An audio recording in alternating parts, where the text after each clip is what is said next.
அன்பிற்குரிய சகோதரர்களே, நண்பர்களே, உலகத்திலே எல்லாம் தெரிந்தவர்களும் யாரும் இல்லை, எல்லாம் தெரியாதவர் எதுவும் தெரியாதவர்களும் யாரும் இல்லை.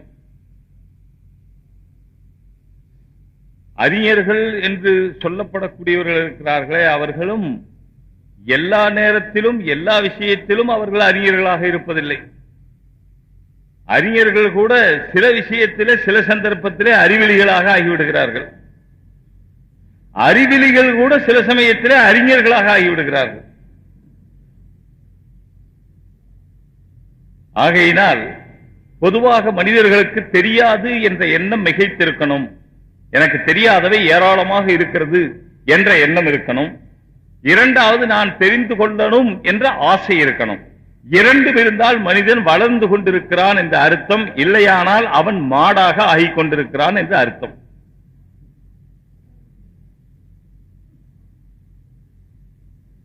தெரியவும் இல்லை, தெரியலைங்கிறது தெரியவும் இல்லை, தெரிஞ்சுக்கணுங்கிறது தெரியவும் இல்லை. இப்ப நான் அதை வேற வார்த்தையில சொன்னா தப்புங்களாது? நீங்க எல்லாம் சொல்லுங்க, தப்புங்களாது? கரெக்ட் சொல்லுங்களேன். கரெக்ட் தான். அதனால ஒண்ணு, தெரிஞ்சுக்கணுங்கிற ஆசை எந்த மனுஷனுக்கு இருந்து கொண்டே இருக்குமோ அந்த மனிதன் வளர்ந்து கொண்டே இருப்பான். ஏன் தெரிஞ்சுக்கணும்னு சொன்னா நமக்கு தெரியாத விஷயங்கள் ஏராளமா இருக்கு, அதனால தெரிஞ்சுக்கணும். சரி, தெரிஞ்சுக்கிறது நம்மளா எப்படி தெரிஞ்சுக்கிறது? படிச்சு தெரிஞ்சுக்கலாம், இன்னொன்னு கேட்டு தெரிஞ்சுக்கலாம். கேட்பது என்பது ஹதீஸிலே வந்திருக்கிறது. நல்ல கேள்வி கேட்பது கூட ஒரு பெரிய அறிவிலே பாதி. நீ உட்கார்ந்து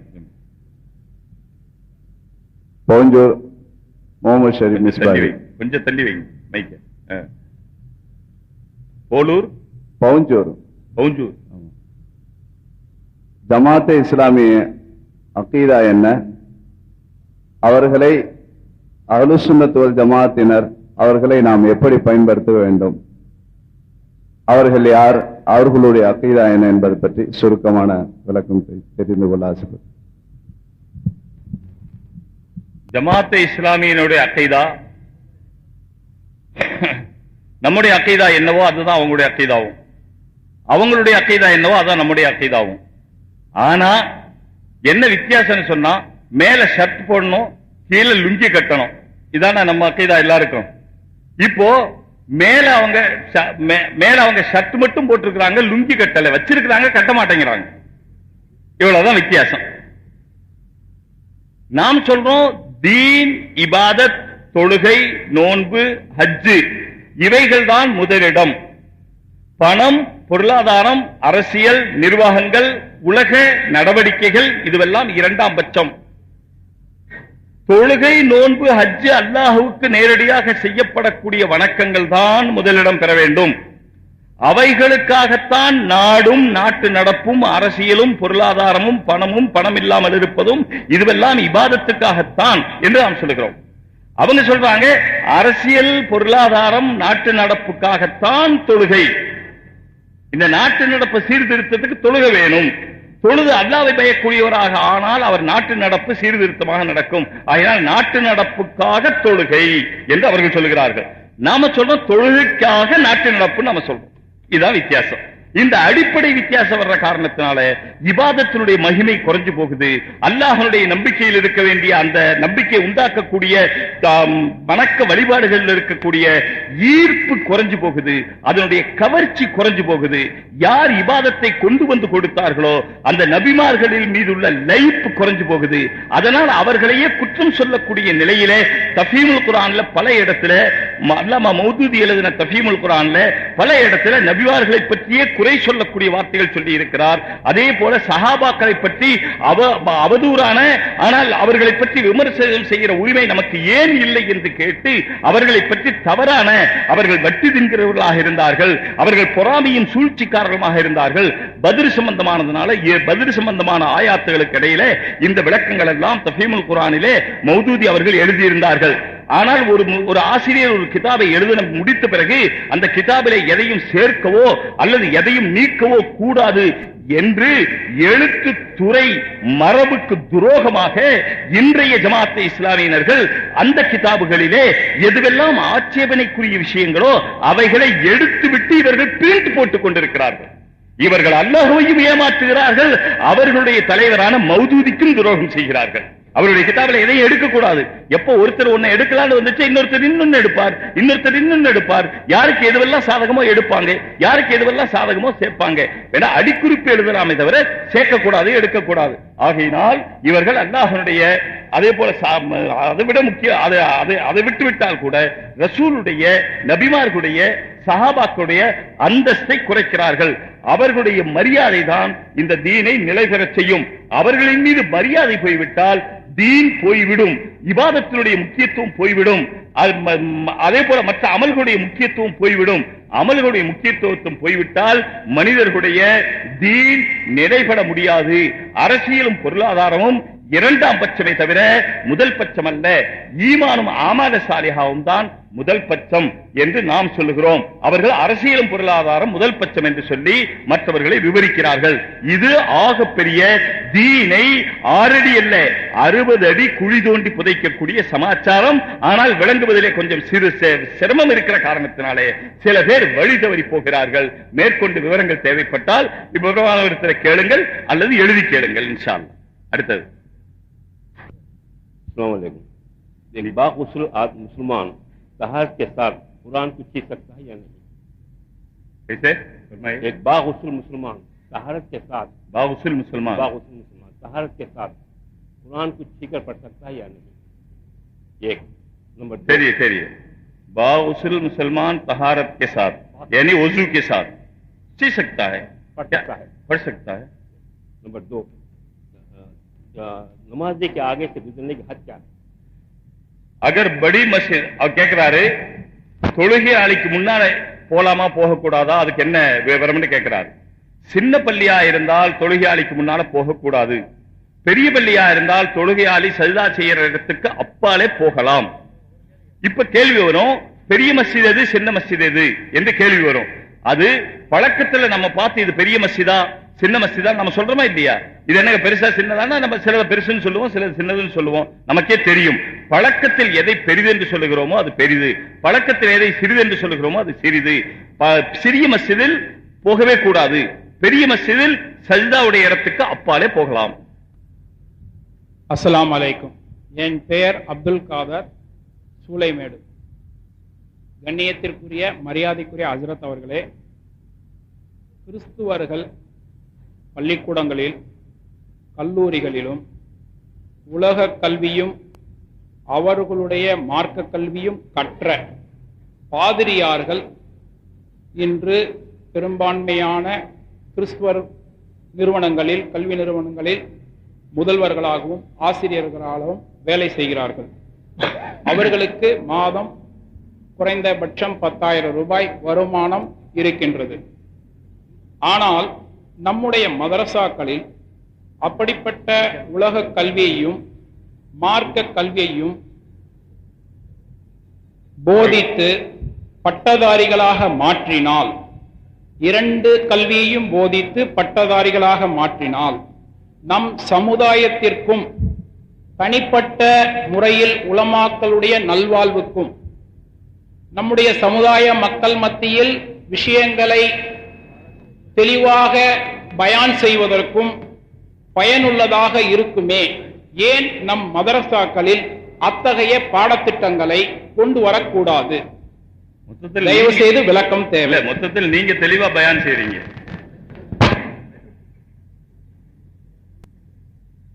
இன்ஷா அல்லாஹ் அதை பத்தி ஆலோசனை பண்ணுவோம். சொல்றது ரொம்ப நல்ல அபிப்பிராயம். தங்களுடைய மார்க்கத்தினுடைய சேவையில் அவர்கள் வழி தவறாமல் இருப்பார்கள் என்ற நம்பிக்கை இருக்குமானால், இன்று நம்முடைய மாதமும் மதரசாக்களும் மார்க்க சேவகர்களும் உலமாக்களும் சேவை அடிப்படையில் தான் இந்த துறையை ஏற்றுக்கொண்டிருக்கிறார்களே தவிர பொருளாதார வளர்ச்சி அடிப்படையிலே, பொருளாதாரத்திலே தாங்கள் முன்னேற வேண்டும் என்ற அடிப்படையிலே இந்த வளர்ச்சி, இந்த கல்வியை அவர்கள் ஏற்றுக்கொள்ளவில்லை. அவர்கள் ஆலிம்களாக அதற்காக ஆகவில்லை. உலகத்தில் என்ன கஷ்டம் வந்தாலும் சரி, நான் நபி ஸல்லல்லாஹு அலைஹி வஸல்லம் வாரிசாக இருந்து இந்த தீனை பரத்துவேன், தீனை பரத்துவதற்காக மட்டுமே நான் இருக்கிறேன் என்ற ரீதியில் அவர்கள் மதரசாக்கள் சேர்கிறார்கள். மதரசாக்கள் அந்த ரீதியில் தான் அவர்களுக்கு ஓதி கொடுக்கிறது, அந்த மனப்பான்மையைத்தான் அவர்களுக்கு உண்டு பண்ணுகிறது. ஆகையினால் அந்த மனப்பான்மைக்கு, தீனுக்காக தியாகம் செய்கிற அந்த மனப்பான்மைக்கு தேவையானவை மட்டும் அங்கு படித்துக் கொடுக்கப்படுகிறது என்பதுதான் உண்மை. அது மிகப்பெரிய தத்துவார்த்தமான உண்மை. அது இருக்க வேண்டும், அப்படித்தான். வேறு உலக ரீதியான எதுவையும் அதிலே சேர்க்கக்கூடாது என்பதுவே 100% உண்மை. ஆனாலும் கூட காலத்தினுடைய நிர்பந்தத்தின் காரணத்தினாலே அடுத்தவர்களுக்கு முன்னாலே தன்னுடைய தாழ்வு மனப்பான்மை ஏற்பட்டு அதன் காரணமாக மார்க்க ரீதியிலும் அவர்கள் தாழ்ந்து விட்டவர்களாக கருதிவிடக் கூடாதே என்பதற்காக நண்பர் அவர்கள் சொன்னது போல அவர்களுக்கு லேசான உலக கல்வியினுடைய சந்தர்ப்பங்களும் கொடுக்கப்பட்டு இந்த உலக ரீதியிலும் அவர்கள் யாருக்கு முன்னாலும் கை நீட்ட வேண்டிய நிலைமை இல்லாமல் ஏற்பட்டால் அதுவும் வரவேற்கத்தக்கதுதான்.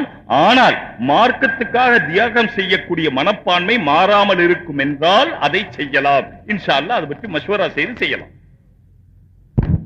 அபூபக்கர் மன்னடி, சிராத்தே முஸ்தகீம் என்பது யாது? அப்படி எதுவும் ஒரு பாலம் உண்டா? அதற்கு சரியான விளக்கம் தரவும்.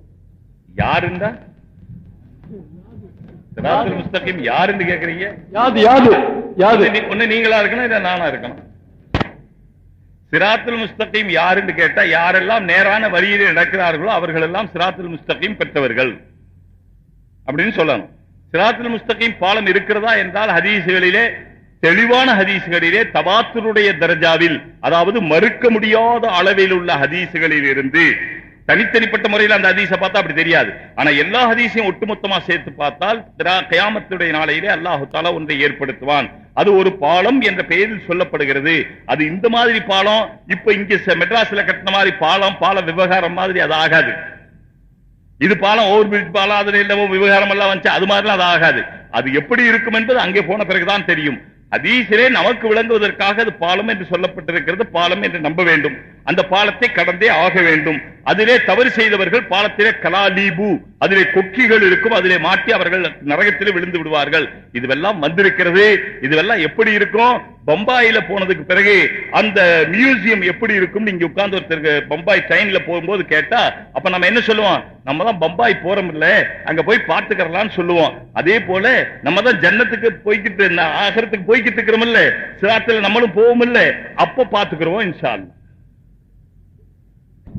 அஸ்ஸலாமு அலைக்கும். நான் சுல்தான்பேட்டை நிஸ்வான் மதரசாவில் உஸ்தாதாக இருக்கின்றேன். அதாவது என்னுடைய பெயர் முகமது இப்ராஹிம்.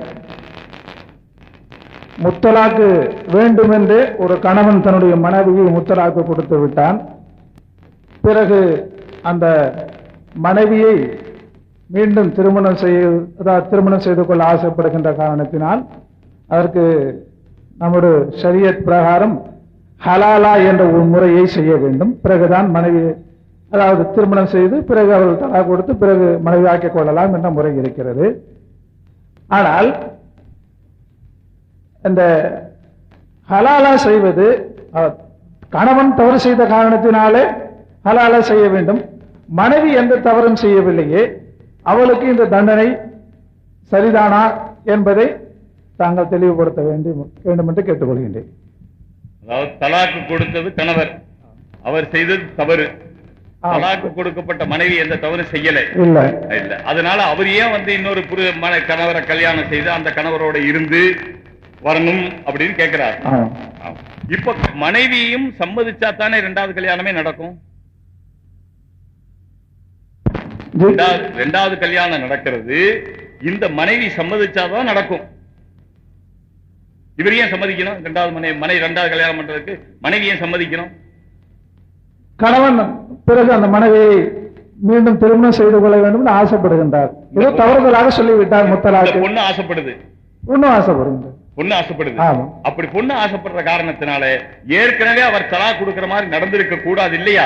தலா கொடுக்கிற மாதிரி நடந்த அந்த தண்டனை பெற்ற தலாக்கு பெற்ற காரணத்தினால இந்த தண்டனை இவருக்கு கொடுக்கப்படுகிறது என்று சொல்லலாம். ஆனால் இதான் இப்படி, அதாவது பதிலுக்கு பதில் இதுதான். இவருக்கு அவங்களுக்கு சண்டை வந்து தானே தலாக்க கொடுத்திருப்பாங்க. சும்மா போற போக்கில் ரோட்ல யாரும் தலா கொடுக்க மாட்டாங்களே. அப்ப இந்த பொண்ணு அப்படி ஏதாவது செஞ்சிருக்கும். என்ன செஞ்சுங்கிறது வெளியெல்லாம் தெரியாது. குடும்ப பிரச்சனைங்கிறது இருக்குங்களே, அதுல கோர்ட்ல போய் பஞ்சாயத்து, அங்க போய் விவாகரத்துக்கு கோர்ட் அனுமதி தரணும்னு சொல்றதெல்லாம், இதெல்லாம் உலகத்துல நான் சொல்லுவேன், அதாவது குடும்பம்ங்கிறத புரியாதவர்கள் பேசுற பேச்சு. குடும்ப விஷயம் இருக்க வெளியே சொல்லவே முடியாது. இந்த குடும்பம்டா ரெண்டு பேரும், அதாவது இந்த அம்மா ஒரு பட்டு சேலை கட்டிக்கிட்டு, ஒரு பட்டு வேட்டி கட்டிக்கிட்டு, ஒரு நல்ல பேண்ட் போட்டுக்கிட்டு ரோட்ல நடந்து போறதுக்கு பேரா குடும்பம்? என்னங்க விளங்க மாட்டேங்கிறீங்க, போங்க, உங்ககிட்ட மாரடிக்க வேண்டியதா இருக்கு. கல்யாணமே பண்ணலையா ஒருத்தர்? பூரா பசங்களா உட்காந்துக்கிட்டு நீ பண்ணிட்டீங்களா? இது பூரா கல்யாணம் பண்ணாதவங்களா முன்னால உட்காந்துக்கிட்டு பெரிய பேஜாரா போச்சு. இவரும் அப்படித்தான், இந்த ராமத்துள்ளாவும் கல்யாணம் பண்ணல. சரிங்க, நீங்க பின்னால இருக்க கேளுங்க. குடும்பம், தாம்பத்தியம் என்பது இதற்கெல்லாம் பெயர் அல்ல.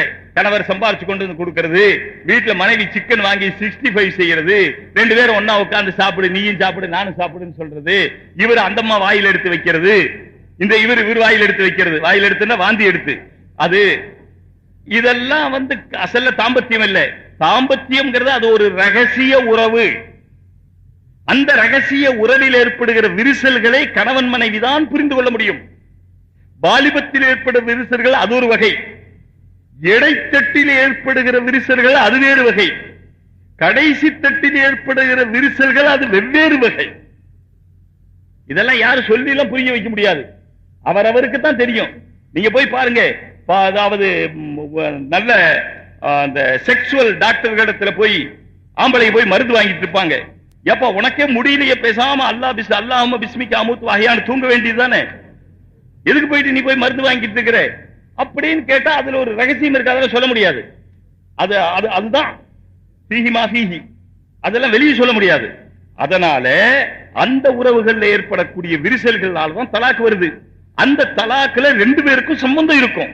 கோர்ட் எல்லாம் அதை விசாரிக்க முடியாது. கோர்ட் விசாரிக்கணும்னு சொல்றதெல்லாம் சும்மா, அதாவது சவடால், அதுல ஒண்ணுமே ஹக்கீகத் கிடையாது. இதுல எல்லாம் கோர்ட் தலையிடவே முடியாது. ஆகையினால்தான் அல்லாஹ் தஆலா சொல்லிட்டா கணவனுக்கு மட்டும்தான் உரிமை. ஆனால் எல்லா கணவனும் தலாக் விட்டுருவாங்களா? எங்க கல்யாணம் பண்ணவங்க எத்தனை பேர், தலாக் விட்டவங்க எத்தனை பேர்? இன்றைக்கு மெட்ராஸ்ல இந்த ஒரு 10 வருஷ காலத்துல நிக்காஹ் பண்ணவங்க எத்தனை பேர், தலாக் கொடுத்தவங்க எத்தனை பேர்? சும்மா ஒரு நிதானமா சொல்லுங்களேன். ஞாயிற்றுக்கிழமையானா தடுக்கி விழுந்தா நிக்காது. சில பேர் ஞாயிற்றுக்கிழமை அன்னைக்கு நல்ல காலையில குளிச்சுட்டு வெள்ளை ஷர்ட் போட்டுட்டு அப்படியே போக வேண்டியது. எங்க நல்ல பந்தல் போட்டு வரவேற்பு போட்டிருக்க மாப்பிள்ளை பொண்ணு உங்க உள்ள நுழைய வேண்டியது. வாங்க வாங்க பாரு, இவரு பொண்ணு வீட்டுக்காரன் அவரை நினைச்சுக்கிட்டு, அவரும் வாங்க வாங்க பாரு மாப்பிள்ளை வீட்டுக்காரன் நினைச்சுக்கிட்டு. ஆக ஞாயிற்றுக்கிழமை கட்டாயம் பிரியாணி உண்டு. வேற கிழமைகளிலும் கிடைத்தாலும் கிடைப்பது உண்டு. இப்படி சாப்பிட்டுக்கிட்டு இருக்கிறாங்க. இவ்வளவு கல்யாணம் நடக்குது. தலாக் எத்தனை நடக்குது? அது முஸ்லிம்கள் தலாக் எத்தனை நடக்குது சொல்லுங்க. இந்த 10 வருஷத்துல நடந்திருக்கிற நிக்காஹ்கள் எவ்வளவோ, அதிலே நான் அடித்து சொல்லுவேன் 10,000 ஒரு தலாக்கு கூட நடந்திருக்காது. எழுதி வச்சுங்க, 10,000 ஒண்ணு கூட தலாக் நடந்திருக்காது. அப்படி தலாக்கு நடக்கும் போது கணவர் அப்படியே தலாக்கு உரிமை கொடுத்ததுனால எந்த கணவரும் தலாக் கொடுக்கறது இல்லை. ஏதோ குடிச்சு விட்டு கொடுத்தா அது வேற. இது அதெல்லாம் கணக்கிலே இல்லை. அவன் இன்சான்ல சேர்ந்தவில்லை. குடிச்சவன நாங்க இன்சான்ல எடுக்கிறது இல்லை. ஏன் காரணம் என்னன்னு சொன்னா, ரோட்ல இருந்து அவன் கை காட்டுவான், பஸ்ஸுக்கு டேய் நில்லுடாம சொல்லுவான். அது தமிழக விரைவு போக்குவரத்து, பாயிண்ட் டு பாயிண்ட், எங்கே நிக்காது. இவன் ரோட்ல கை காட்டுறான், பஸ்காரன் என்ன பண்ணுவாங்க, தள்ளிடுவான்னு சொல்லுவானா?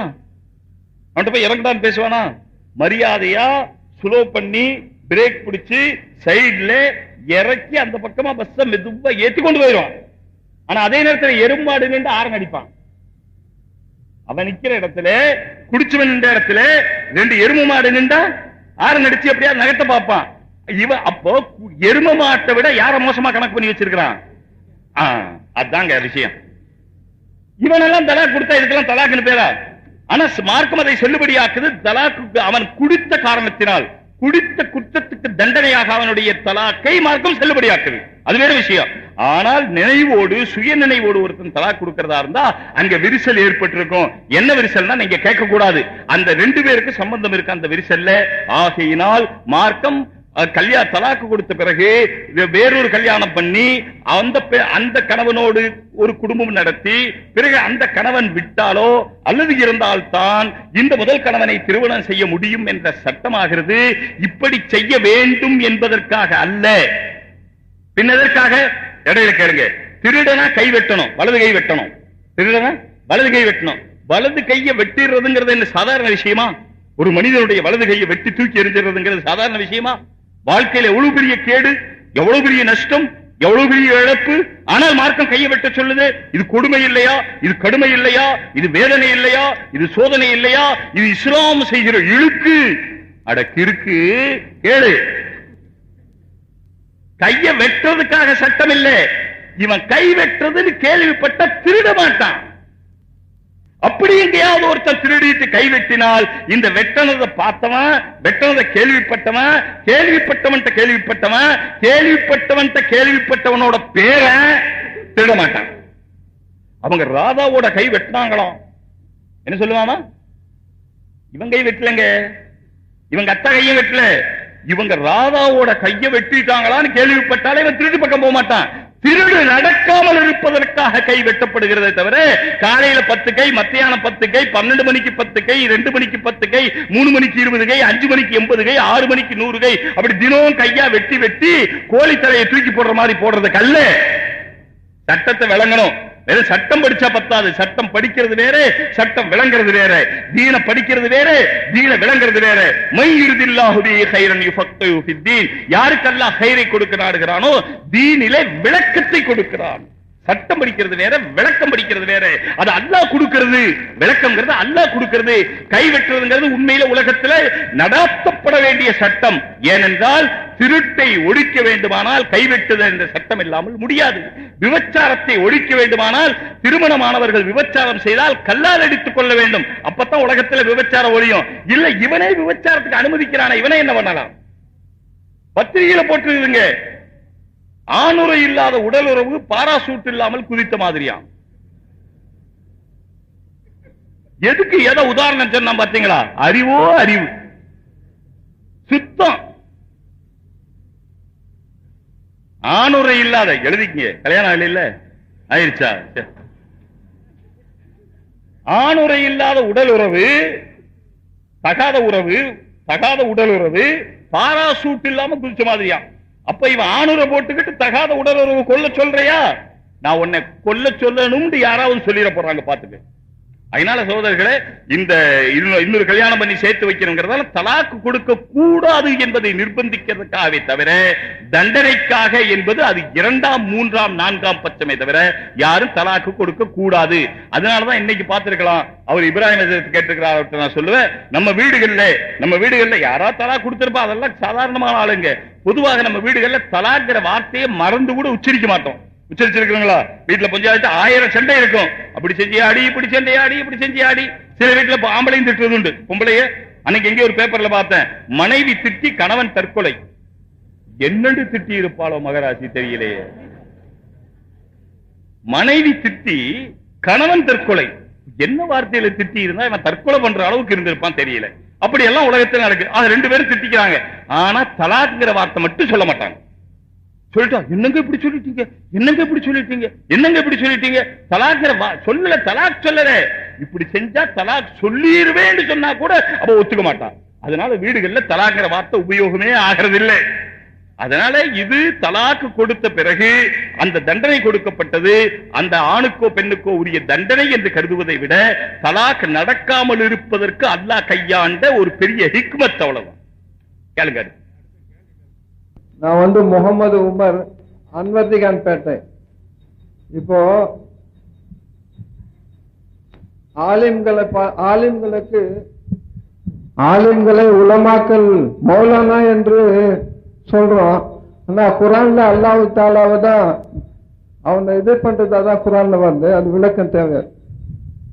குரான்ல மௌலானாவுடைய சிப்பத்தை அல்லாஹ்வுடைய சிப்பத்தா இருக்கிறதுனால உலமாக்களை மௌலானா என்று சொல்றோம்னா அது விளக்கம் தேவை. எப்படி உதாரணமா பாருங்க, அல்லாஹ் ரஹீம்ங்கிறது அல்லாஹ்வுடைய பேர், கிருபையாளன். அதே போல சாதாரண ஒரு ஆளை ரஹீம் என்று சொல்லலாமா என்றால் அவரும் கிருபை செய்கிறவர் என்ற அர்த்தத்தில் மட்டும் ரஹீம் என்று கூட சொல்லலாம். ஆனா சொல்லாம இருக்கிறது நல்லது, அல்லாஹ்வுடைய பேரு, சொல்லாம இருக்கிறது நல்லது. ஆனா ரஹீம் செய்தா தப்பில்லை. உதாரணமா இவர் விவசாயம் செய்தார், இவர் விதை போட்டுச்சு, இவர் விதை போட்டார் முளைச்சிச்சு. இது யாருங்க முளைக்க வச்சது? இவர் தாங்க தண்ணி ஊத்தி முளைக்க வச்சாருன்னு சொன்னோம். இவரா முளைக்க வச்சாரு? முளைக்க வச்சது யாருங்க? அல்லாஹ். அப்புறம் எப்படி இவர் முளைக்க வச்சாருன்னு சொன்னோம்? வெளிரங்கத்தில் இவர் முளைக்க வச்ச, இவர் தண்ணி ஊத்தினாரு அதனால முளைக்க வச்சாருன்னு சொல்றோம். இதே மாதிரிதான் இந்த மௌலாங்கிற பேர் இருக்கு, எஜமான் என்று அர்த்தம், முதலாளி என்று அர்த்தம், எஜமான் என்று அர்த்தம். அல்லாஹு மௌலானா குர்ஆன்ல இருக்கு, அல்லாஹ் தான் நம்முடைய எஜமான், இதுதான் அசல் அர்த்தம், அதுக்குள்ள அர்த்தம். பாக்கி யாரையாவது எஜமான் மாதிரிங்கிற அர்த்தத்துல எப்படி ரசூலுல்லாஹி ஸல்லல்லாஹு அலைஹி வஸல்லம் ஹஜ்ரத் அலி ரலியல்லாஹு தஆலா அன்ஹு அலியுன் மௌலாயா மௌலானான்னு சொன்னாங்க. ஹதீஸுடைய கிதாபுல ரிவாயத்திற்கு ஒரு தடவை இது சம்பந்தமாகவே பேசும்போது திருப்பூர்ல ஒரு நீளமான பதில் இதுக்கு நான் சொல்லி இருக்கிறேன். நிறைய ஹதீஸ்கள்லாம் எடுத்து மற்றவர்களுக்கும் மௌலா என்ற பெயர் வந்திருக்கு. அதே போல உரிமை விட்ட எஜமானுக்கும் மௌலா என்ற ஹதீஸிலே வந்திருக்கிறது. உரிமை விட்ட எஜமான், அந்த காலத்துல அடிமையில் இருந்தாங்க, உரிமை விட்ட எஜமானுக்கும் மௌலா என்ற பெயர் வந்திருக்கிறது. அன்புக்குரிய, எனக்கு அன்புக்கு பாத்திரமானவர் என்ற அர்த்தத்திலும் அலியின் மௌலானா என்று வந்திருக்கிறது. ஆகையினால் ஹதீஸில் மௌலா என்ற வார்த்தை அல்லாஹ்வை தவிர மற்றவர்களுக்கும் உபயோகப்படுத்தப்பட்டிருப்பதால் மரியாதைக்காக வேண்டி, மரியாதை நிமித்தம் எங்களுடைய தலைவர் என்ற அர்த்தத்தில் மௌல்விகளை, என்னுடைய தலைவர் என்ற அர்த்தம் மௌல்விக்கு, மௌலானா என்றால் எங்களுடைய தலைவர் என்ற அர்த்தம். என்னுடைய தலைவர், எங்களுடைய தலைவர், அப்படி மரியாதை நிமித்தம் அழைக்கிறதுல வெறும் எங்களுடைய தலைவர் என்ற அர்த்தத்தில் சாதாரணமாக அழைக்கிறது. அல்லாஹ் மாதிரி அல்ல, அல்லாஹ் வாஸ்தவத்தில் எஜமான், இவர்கள் எங்களுடைய தலைவர் என்ற அர்த்தத்தில் சொன்னால் தவறில்லை. கேளுங்க.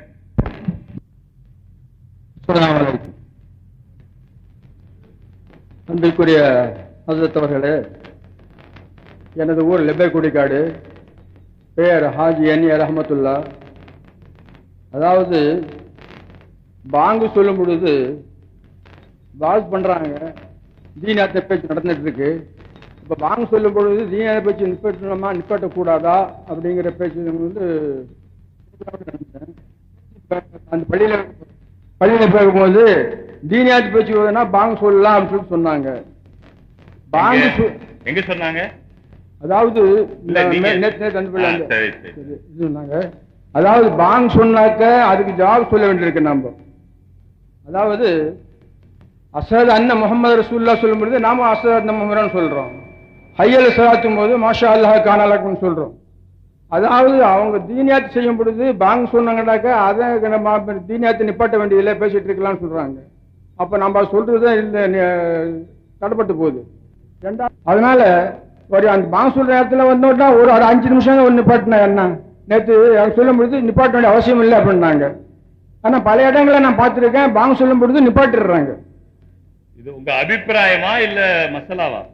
இல்ல நான் நீங்க சொல்றது உங்க அபிப்பிராயமா மார்க்க சட்டமா? அதாவது என்னோட அபிப்பிராயத்தை நான் கேட்கிறேன். சரி உட்காருங்க, மைக் வாங்கி.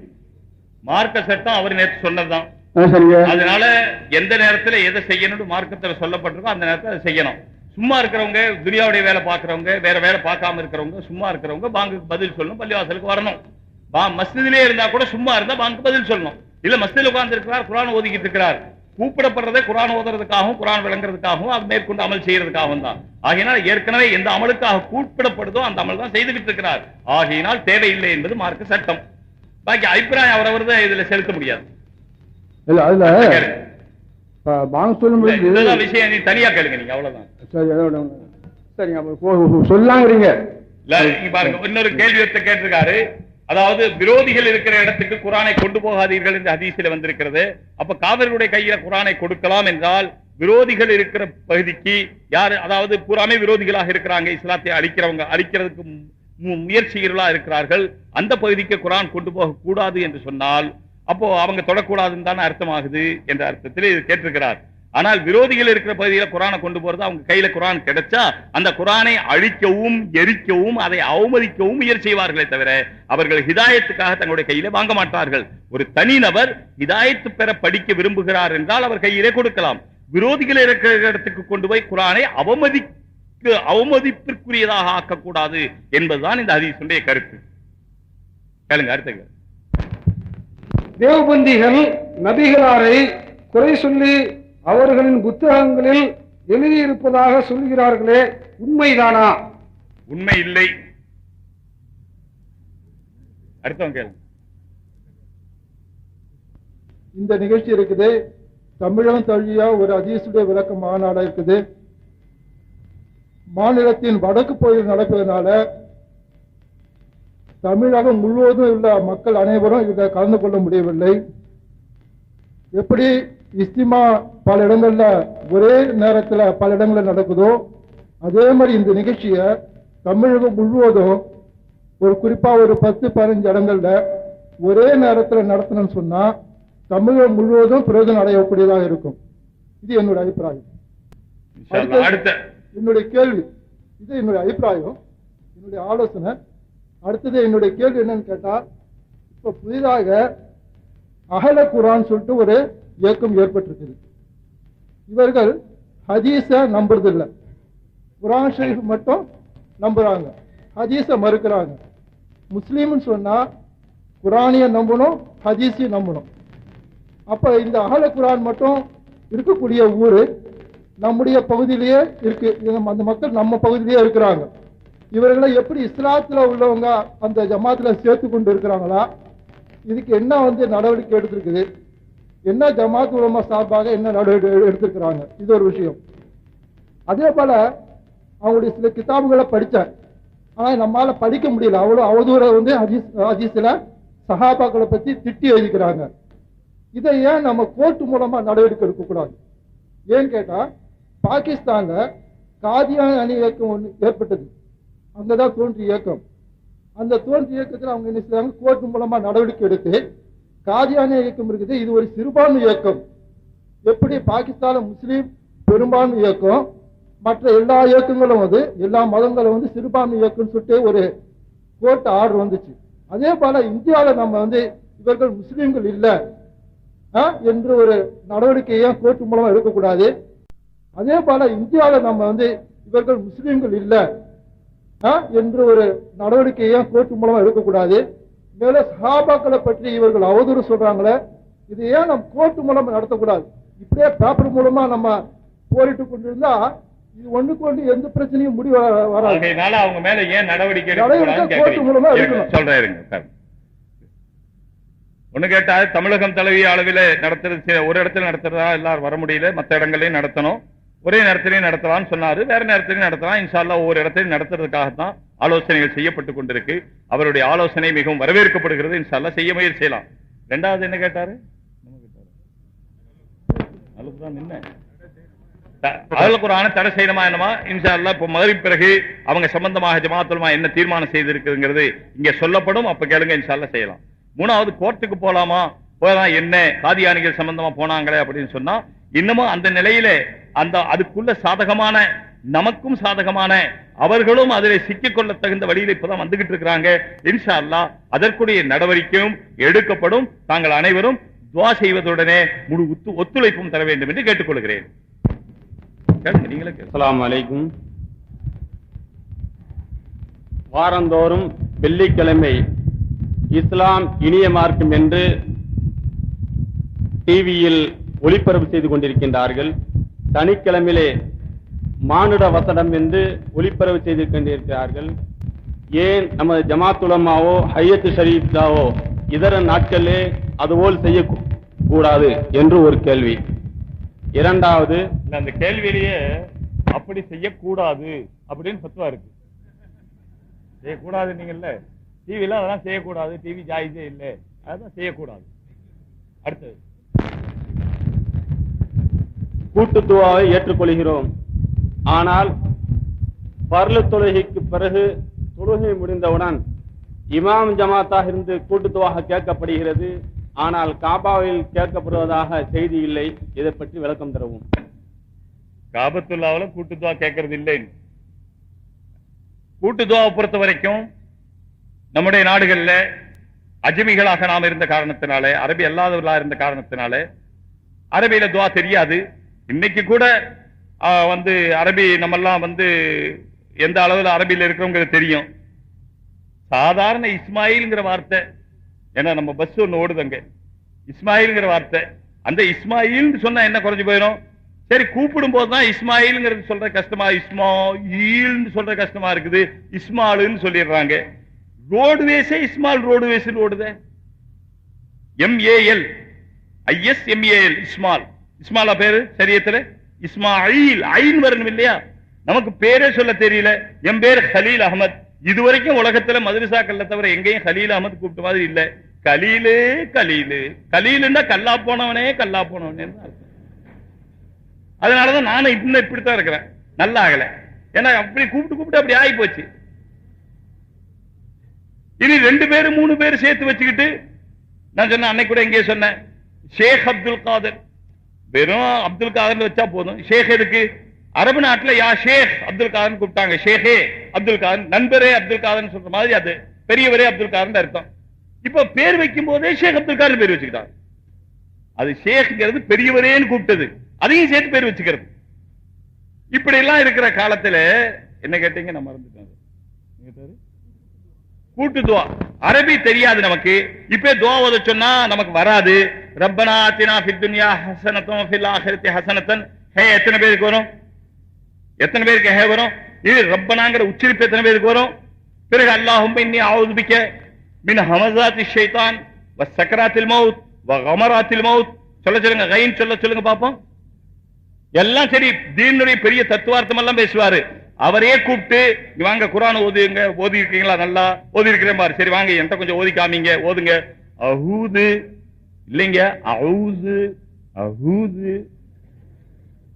அஊது அஹூது.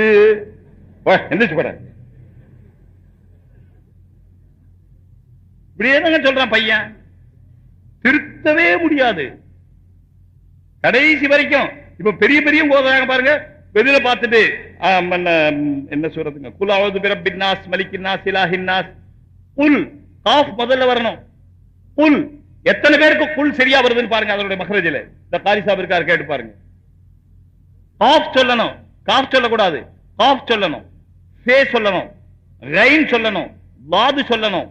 உலகத்துல எந்த பாஷையிலும் இல்லாத எழுத்துக்கள் அரபியில இருக்கு. ஆனால் நம்மவர்களுக்கு சொல்ல தெரியாது என்ற காரணத்தினால எதன தப்பு தவறா ஏன் ஓதுறா, நம்மளே ஓதிடுவோமேன்னு சொல்லி இமாம் சாப் ஓதுறாரு. பின்னால் ஒரு ஆமீன் சொல்றாரு. கபூல் ஆகணும் ஆமீன் சொல்லுங்க, இல்ல வேண்டாம் மக்கால மாதிரி நீங்களே ஓதிட்டு போங்க, எங்களுக்கு ஆட்சேபனை இல்லை. போடக்கூடாதா? அது மாதிரி நீங்க சொல்றதுல தப்சீல் இருக்குது. நீங்க எல்லாத்துக்கும் சேர்த்து மொத்தமா சொல்லிட்டீங்க. நான் கேள்விப்பட்டிருக்கிற ஓதுற காலத்துல இப்ப இருக்குன்னு தெரியல, பாண்டிச்சேரிக்காரங்கிட்ட கேளுங்க. பாண்டிச்சேரியில கல்யாணம் முடிஞ்ச உடனே எல்லாத்துக்கும் மொத்தமா சகலத்துக்கும் சேர்த்து சொல்லிட்டாரா. அதுக்காக யாவும் வந்துருச்சு. சொன்ன உடனே மாப்பிள்ளை எந்திரிச்சு சொல்லுவாராம், சகல பேருக்கும் அகலடப்பான். தெரியல இப்ப பாண்டிச்சேரியில இருக்க என்ன கேட்டா, இது பிரான்சிஸ்ன்னு சொல்லிட்டாங்க. அப்ப இருக்கிறவங்க எல்லாம் சொல்லுவாங்களா, டப்பா டப்பா டப்பிக்கி டப்பா டப்பா டப்பா டப்பிக்கி டப்பான்னு சொல்லுவாங்களாம். அது மாதிரி நீங்க சகலத்துக்கும் சேர்த்து சொல்லிட்டீங்களா? அப்படி இல்லை. அதுல எது கூடாதோ அது கூடாது. என்னென்ன இப்ப தர்கா சொன்னாரு, தர்கால போய் ஜியாரத் செய்யறதுல என்ன தப்பு இருக்கு? சாதா கபிரிஸ்தான்லயும் ஜியாரத் செய்யலாம், அங்கேயும் அம்பாத்துகள் இருக்கு. கபரு தர்காவிலையும் ஒரு மையத்தானவர் இருக்கிறாரு, அங்க போய் ஜியாரத் செய்யறதுல தப்பு இல்லை. ஜியாரத்தை நஃப்ஸ ஜியாரத் ஜியாரத் எடுத்துக்கொண்டால் அது தப்பில்லை. பல்கே ரசூலுல்லாஹ் சொல்லி இருக்காங்க ஜியாரத் செய்யுங்க. அப்படி ஜியாரத் செய்தால் உங்களுடைய மௌத் உங்களுக்கு ஞாபகத்துக்கு வரும். அதனால ஜியாரத் செய்யுங்க, அவங்களுக்கு துஆவும் செய்யுங்க. சந்தர்ப்பப்பட்ட ஃபாத்திஹா ஓதி செய்சால சவாப் கூட அந்த சவாப் அல்லாஹ் சேர்த்து வைப்பான் நம்பிக்கையில செய்யுங்க. ஆனால் அதிலே சேர்க்கப்பட்டிருக்கக்கூடிய அனாச்சாரங்கள் தான் தடுக்கப்பட வேண்டியது. ஆகையினால அனாச்சாரங்களின் காரணமாக இந்த நஜாத்துக்காரர்களும் மற்றவர்களும் ஊடுருகிறார்கள் என்பது உண்மை என்பதை நாம் ஒத்துக்கொள்ளத்தான் வேண்டும். நிச்சயமாக நம்முடைய முஸ்லிம் சமுதாயம் அனாச்சாரங்களை விடத்தான் வேண்டும்.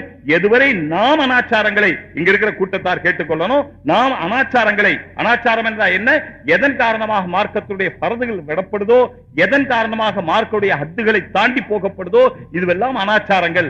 இன்னும் எதுவெல்லாம் இதுவும் நல்லதுதானே, இதுவும் நல்லதுதானே, இதுவும் நல்லதுதானே நாம யோசிச்சு செய்திருக்கிறோமோ அதுவும் அனாச்சாரங்கள். இவைகளை எல்லாம் விடாதவரை, அல்லது மார்க்கத்தில் இந்த நல்லதும் சொல்லப்பட்டிருக்கு அந்த நல்லதும் சொல்லப்பட்டிருக்குது, ரெண்டையும் சேர்த்து ஒட்டு போட்டு ஒரு நல்லது நம்ம உண்டாக்குறது, இந்த நல்லது அந்த நல்லது சேர்த்து ஒட்டு போட்டு நம்ம ஒரு நல்லது உண்டாக்குறது, இதுவும் நல்லது தானே சொல்லி.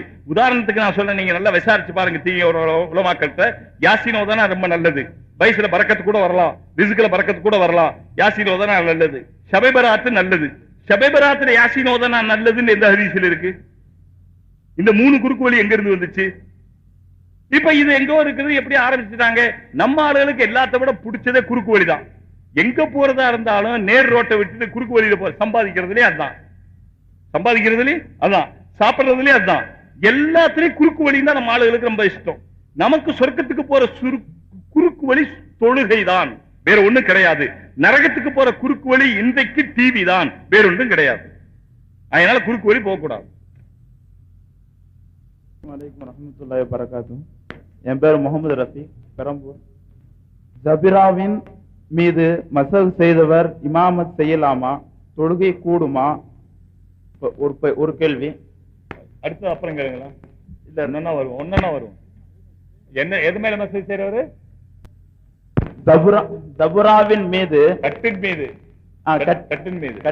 மசல் செய்து கட்டின் மீது மசூல் செய்யலாங்கிறது எல்லா கிதாபிலையும் இருக்கிற விஷயம். அதுக்கு ஒண்ணும் புதுசா இல்லை. ஆனா கட்டி எவ்வளவு கட்டி இருக்கிறார், காயம் எவ்வளவு அவ்வளவுக்கு தான் கட்டணும். அதுக்கு மேல நிர்பந்தமாக அவசியம் கட்டித்தான் தீரணுங்கிற அளவு கட்டணும். இவர் பாட்டுக்கு 1 இன்ச்சு கட்ட வேண்டிய இடத்துல ஒரு 16 இன்ச்சு கட்டி வச்சுக்கிட்டு மசூல் செய்து அது கூடாது. 1 இன்ச்சுக்கு 1 இன்ச்சு கட்டி இருந்தால் அந்த கட்டின் மீது மசூல் செய்தாலும் அதுவும் முழுவதும் கழுவன மாதிரி தான். அதுல எந்த சந்தேகம் இல்லை. அல்ஹம்துலில்லாஹ். முகமது நாசர், தாமரைப்பாடி. பெண் குழந்தைகளுக்கு டெபாசிட் திட்டம் பற்றி போடலாமா, அது போடக்கூடாதுன்னு சொல்லுங்க. தெளிவா கேளுங்க. பெண் குழந்தைகளுக்கு டெபாசிட் திட்டம் ஒண்ணு வச்சிருக்கீங்க. பெண் குழந்தைகளுக்கு அது பணம் போட்டா பின்னாடி நிறைய பணம் கிடைக்கும் அப்படின்ட்டு பேங்க்ல போட சொல்றாங்க. அது மார்க்கத்துல அனுமதி இருக்குதா இல்லையா? பொதுவாக பேங்க்ல போடப்படக்கூடிய டெபாசிட்டுகளுக்கு, அது பெண் குழந்தைகளுக்கு ஆரம்ப காலத்திலேயே போடப்படுகிறது குறைந்த ரூபாய். 20 வருஷத்துக்கு பிறகு அதில் இவ்வளவு ரூபாய் கிடைக்கும் என்று சொல்லப்படுகிறது. அது முழுவதுமாக அதனுடைய வட்டி கணக்கு பண்ணி தான் கொடுக்கப்படுகிறது. ஆகையினால எங்கே வட்டி கூடாதோ அது போன்ற டெபாசிட்டும் கூடாது. அதுல எந்த விதமான சந்தேகத்துக்கும் இடமே இல்லை. அது வட்டிதான். வட்டியைத்தான் 20 வருஷத்துக்கு பிறகு ஒரு பெரிய தொகையாக்கி கொடுக்கிறார்கள். நமக்கு கொஞ்சம் ரூபாய் தானே போடுகிறோம், அது பெரிய தொகையாக கிடைக்கிறதே, நல்லது தானே என்று நினைத்தாலும் நல்லது கெட்டது என்பதற்கு பெயர். அல்லாஹ் எதை செய்ய சொன்னானோ அதை செய்தால் நல்லது, அல்லாஹ் எதை வேண்டாம் என்று சொன்னானோ அது வேண்டாதது, அது கூடாது, அதில் நல்லது கிடையாது. ஆகையினாலே பெரிய தொகை பார்த்து ஏமாந்து விடக் கூடாது. அது அல்லாஹ் வேண்டாம் என்று சொன்னது கெட்டதுதான். ஆகையினால் அதில் வட்டி கலக்கிற காரணத்தினாலே கட்டாயமாக கூடாது. சுல்தான் திண்டுக்கல்.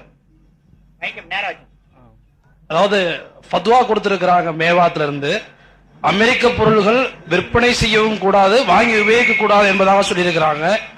அது வாங்கி உபயோகித்தால் அது ஹராமா, அல்லது ஃபத்வா என்பது அது ஹராமுக்கு சமமாகுமா?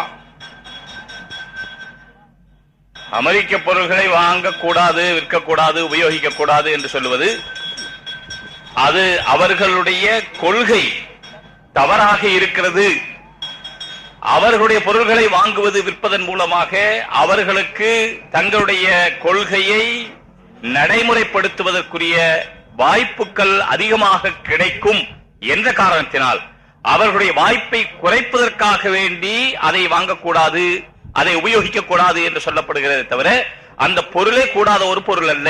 ஆகையினால் ஒன்று இருக்கிறது தானே ஹராம், இன்னொன்று இருக்கிறது உதாரணமாக 10 ரூபாய் நோட்டு. நாம் அந்த 10 ரூபாய் நோட்டை ஹலாலாக சம்பாதித்தால் அந்த நோட்டு ஹலால். அதே 10 ரூபாய் 100 ரூபாய்க்கு பகரமாக 1000 ரூபாய்க்கு பகரமாக வட்டியாக கிடைத்தால் அதே 10 ரூபாய் நோட்டு ஹராம், இது வட்டி. அந்த 10 ரூபாய் நோட்டிலே எதுவும் இல்லை, அதே ஹலாம் என்றோ ஹராம் என்றோ ஹலால் என்றோ எதுவும் அந்த நோட்டிலே இல்லை. அதே போல வட்டிக்காரருடைய வீட்டில் இருக்கக்கூடிய பிரியாணி ஹராம் என்று சொல்லுவோம். அதே பிரியாணி நல்லவருடைய வீட்டிலே இருந்தால் பிரியாணி சுகமானதுதான், அதில் எந்த சந்தேகம் இல்லை. இதே போல இந்த பொருள் இன்னொரு காரணத்தினால் வாங்கக்கூடாது என்று சொல்லப்பட்டிருக்கிறது, வாங்குவது ஹராம் தான். ஆனால் ஒருவர் வாங்கிவிட்டால் அந்த பொருளை உபயோகிக்கலாமா கூடாதா என்றால், பொருள் உபயோகிக்கத்தக்க பட தகுந்த பொருளாக இருந்தால் தாராளமாக உபயோகிக்கலாம், அல்ல பொருளே ஹராமானதாக இருந்தால் கூடாது. ஆனால் வாங்குவது கூடாது என்று சொல்லுவது அவர்களுடைய தவறான கொள்கைக்கு உதவி செய்யக்கூடாது என்ற கருத்தில் தானே தவிர பொருளே ஹராம் என்ற அர்த்தத்தில் அல்ல. ராகுல் மீது இடையே எல்ஐசி விஷயத்தை பற்றி சொன்னோம். அடுத்தபடியா இந்த கண் தானம் அவருக்கு சொல்லுங்க, மைக் நீங்க கொடுக்கும்போது நேரா வைக்க சொல்லுங்க. சரி, பேசாம இருக்கிறீங்க, நேரா தான் பிடிச்சோம். இந்த அளவுக்கு நேரம் பிடிக்குமா? எல்ஐசி விஷயம் பற்றி சொல்லணும்.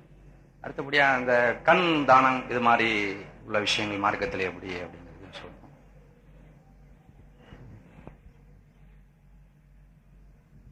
எல்ஐசி விஷயமா ஒண்ணு, கண் தானம் உறுப்புதான விஷயமா ஒண்ணு, என்ன ஏற்கனவே தெளிவான விஷயங்கள். எல்ஐசி என்று சொல்லுவது பேங்கினுடைய மறு உருவமே தவிர எல்ஐசி என்பது தனிப்பட்ட ஒன்று அல்ல. அது யாருக்கும் உதவி செய்வதற்காக இல்லை. 100 பேர் இடத்திலே வாங்கிய பொருள் அவர்களுக்கு 100,000 கிடைக்கிறது என்று சொன்னால், ஏதாவது அசம்பாவிதம் ஏற்படும் பொழுது 1,000 கொடுத்து விட்டு பாக்கி 99,000 அவர்கள் கைவசம் தான் இருக்கும். எனவே அடுத்தவர்களுடைய பொருள் தான் எல்ஐசியின் மூலமாக ஏதாவது ஆபத்துக்கள் நடக்கும் பொழுது, அந்த ஏதாவது ஆக்சிடென்ட் நடக்கும் பொழுது கிடைக்கக்கூடிய பொருள் அது அடுத்தவர்களுடைய பொருள் தான் நமக்கு கிடைக்கிறதே தவிர, எல்ஐசி பாலிசிதாரருக்கு கிடைப்பது வேறு பாலிசிதாரர்களுடைய பொருள் தான், பணம் தான் இவருக்கு கிடைக்கிறதே தவிர எல்ஐசி நேரடியாக இவருக்கு எந்த உதவியும் செய்வதில்லை. எனவே லாட்டரி போன்றுதான் இதுவும். ஆகையினால் அது ஹராம் என்பதில் எந்தவித சந்தேகம் இல்லை. இது ஏற்கனவே பல முறை ஊர்ஜிதம் செய்யப்பட்ட விஷயம். இதே போல கண்தானம், உறுப்பு தானங்கள் என்பது அது மனிதனுடைய பொருளை மரியாதைக்குரியதாக வைக்க வேண்டும். அதை யாரும் மரியாதை குறைவாக நடத்திவிடக் கூடாது என்பதற்காக அதை விற்கவோ வாங்கவோ கீழே போடவோ கூடாது. எப்படி மனிதனை மரியாதையோடு குளிப்பாட்டி கஃனிட்டு தஃபன் செய்கிறோமோ அதே போல பொருள்களையும் மரியாதையோடு புதைத்து விடத்தான் வேண்டும் என்பதுதான் சட்டம்.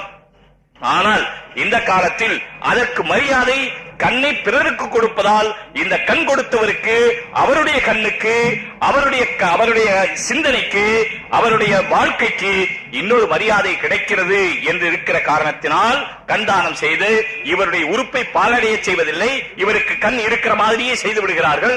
ஆகையினால் அவருக்கு எந்த பாதகமும் வெளித்தோற்றத்தில் கூட தெரியாமல் போகிற காரணத்தினாலே தாராளமாக செய்யலாம். அது மரியாதைக்குரியதாக இருக்கிற காரணத்தினாலே மார்க்கம் மனித உறுப்புகளுக்கு மரியாதை தர வேண்டும் என்பதற்காகத்தான் அதை கீழே போடக்கூடாது, புதைக்க வேண்டும் என்று சொல்லப்பட்டிருக்கிறது.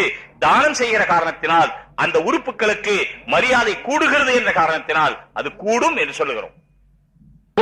அபூபக்கர் என்ஜிஓ காலனி, வானத்தில் இருந்து ஒரு துன்பம் இறங்கும் பொழுது அது தொழுகையாளிகளை பாதிப்பதில்லை என்று ரசூலுல்லாஹி ஸல்லல்லாஹு அலைஹி வஸல்லம் அவர்கள் கூறியிருக்கிறார்கள்.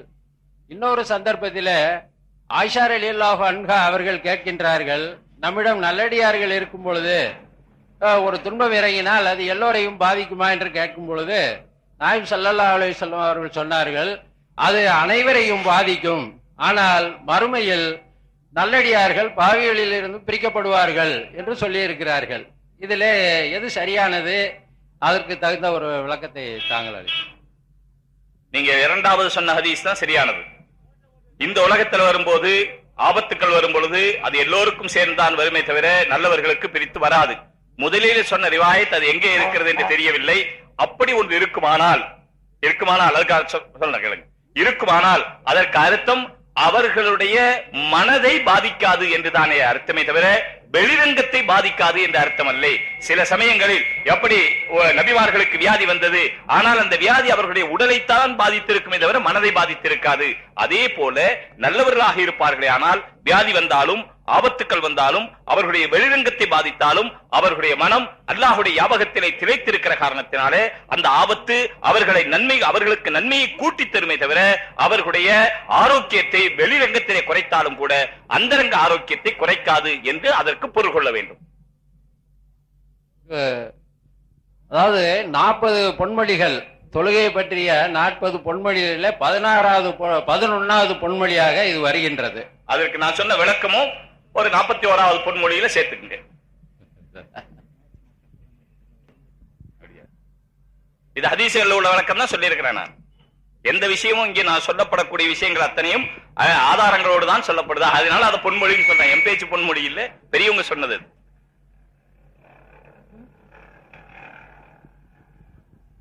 அஸ்ஸலாமு அலைக்கும். குத்புதீன், திண்டுக்கல். திருமணத்துல வரதட்சணை வாங்குவது கூடுமா கூடாதான்றது இன்னுமா சந்தேகம் உங்களுக்கு? திருமணம் ஆயிடுச்சா இல்லையா உங்களுக்கு? இல்லைங்களா? சரி, நல்ல பொண்ணா பாருங்க, காசு இல்லாம பணம் இல்லாம மகர் கொடுத்து கல்யாணம் பண்ணுங்க இன்ஷா அல்லாஹ். எந்த காரணம் கொண்டு வரதட்சணை வாங்க கூடாது. வரதட்சணை வாங்குறவங்களை யாருக்காவது கட்டி கொடுக்கணுமே தவிர வரதட்சணை வாங்குறவர் கல்யாணம் செய்வதற்கு லாயக்கே இல்லாத ஆம்பளை. அவர் தன்னுடைய குடும்பத்தை நடத்த முடியாது, தன்னுடைய குடும்பத்துல சந்தோஷமா இருக்க முடியாது. இதுவரைக்கும் வரதட்சணை வாங்கிய யாரும் தங்களுடைய குடும்பத்திலே சந்தோஷமாக இருந்ததாக வரலாற்றிலும் சரித்திரத்திலும் கிடையாது. அவர்கள் மானசீகமாக துன்பப்படுவார்கள், அவர்கள் அந்த பெண்களின் ஆதிக்கத்தினாலே அவதிப்படுவார்கள் என்பதை தவிர வேறு ஒன்றுமே இங்கே இருக்காது என்பது நிச்சயத்திலும் நிச்சயம். மார்க்கத்திலே ஹராமாக்கப்பட்ட ஒன்றை கொண்டு நிம்மதியை நிச்சயமாக தேடிக்கொள்ள முடியாது.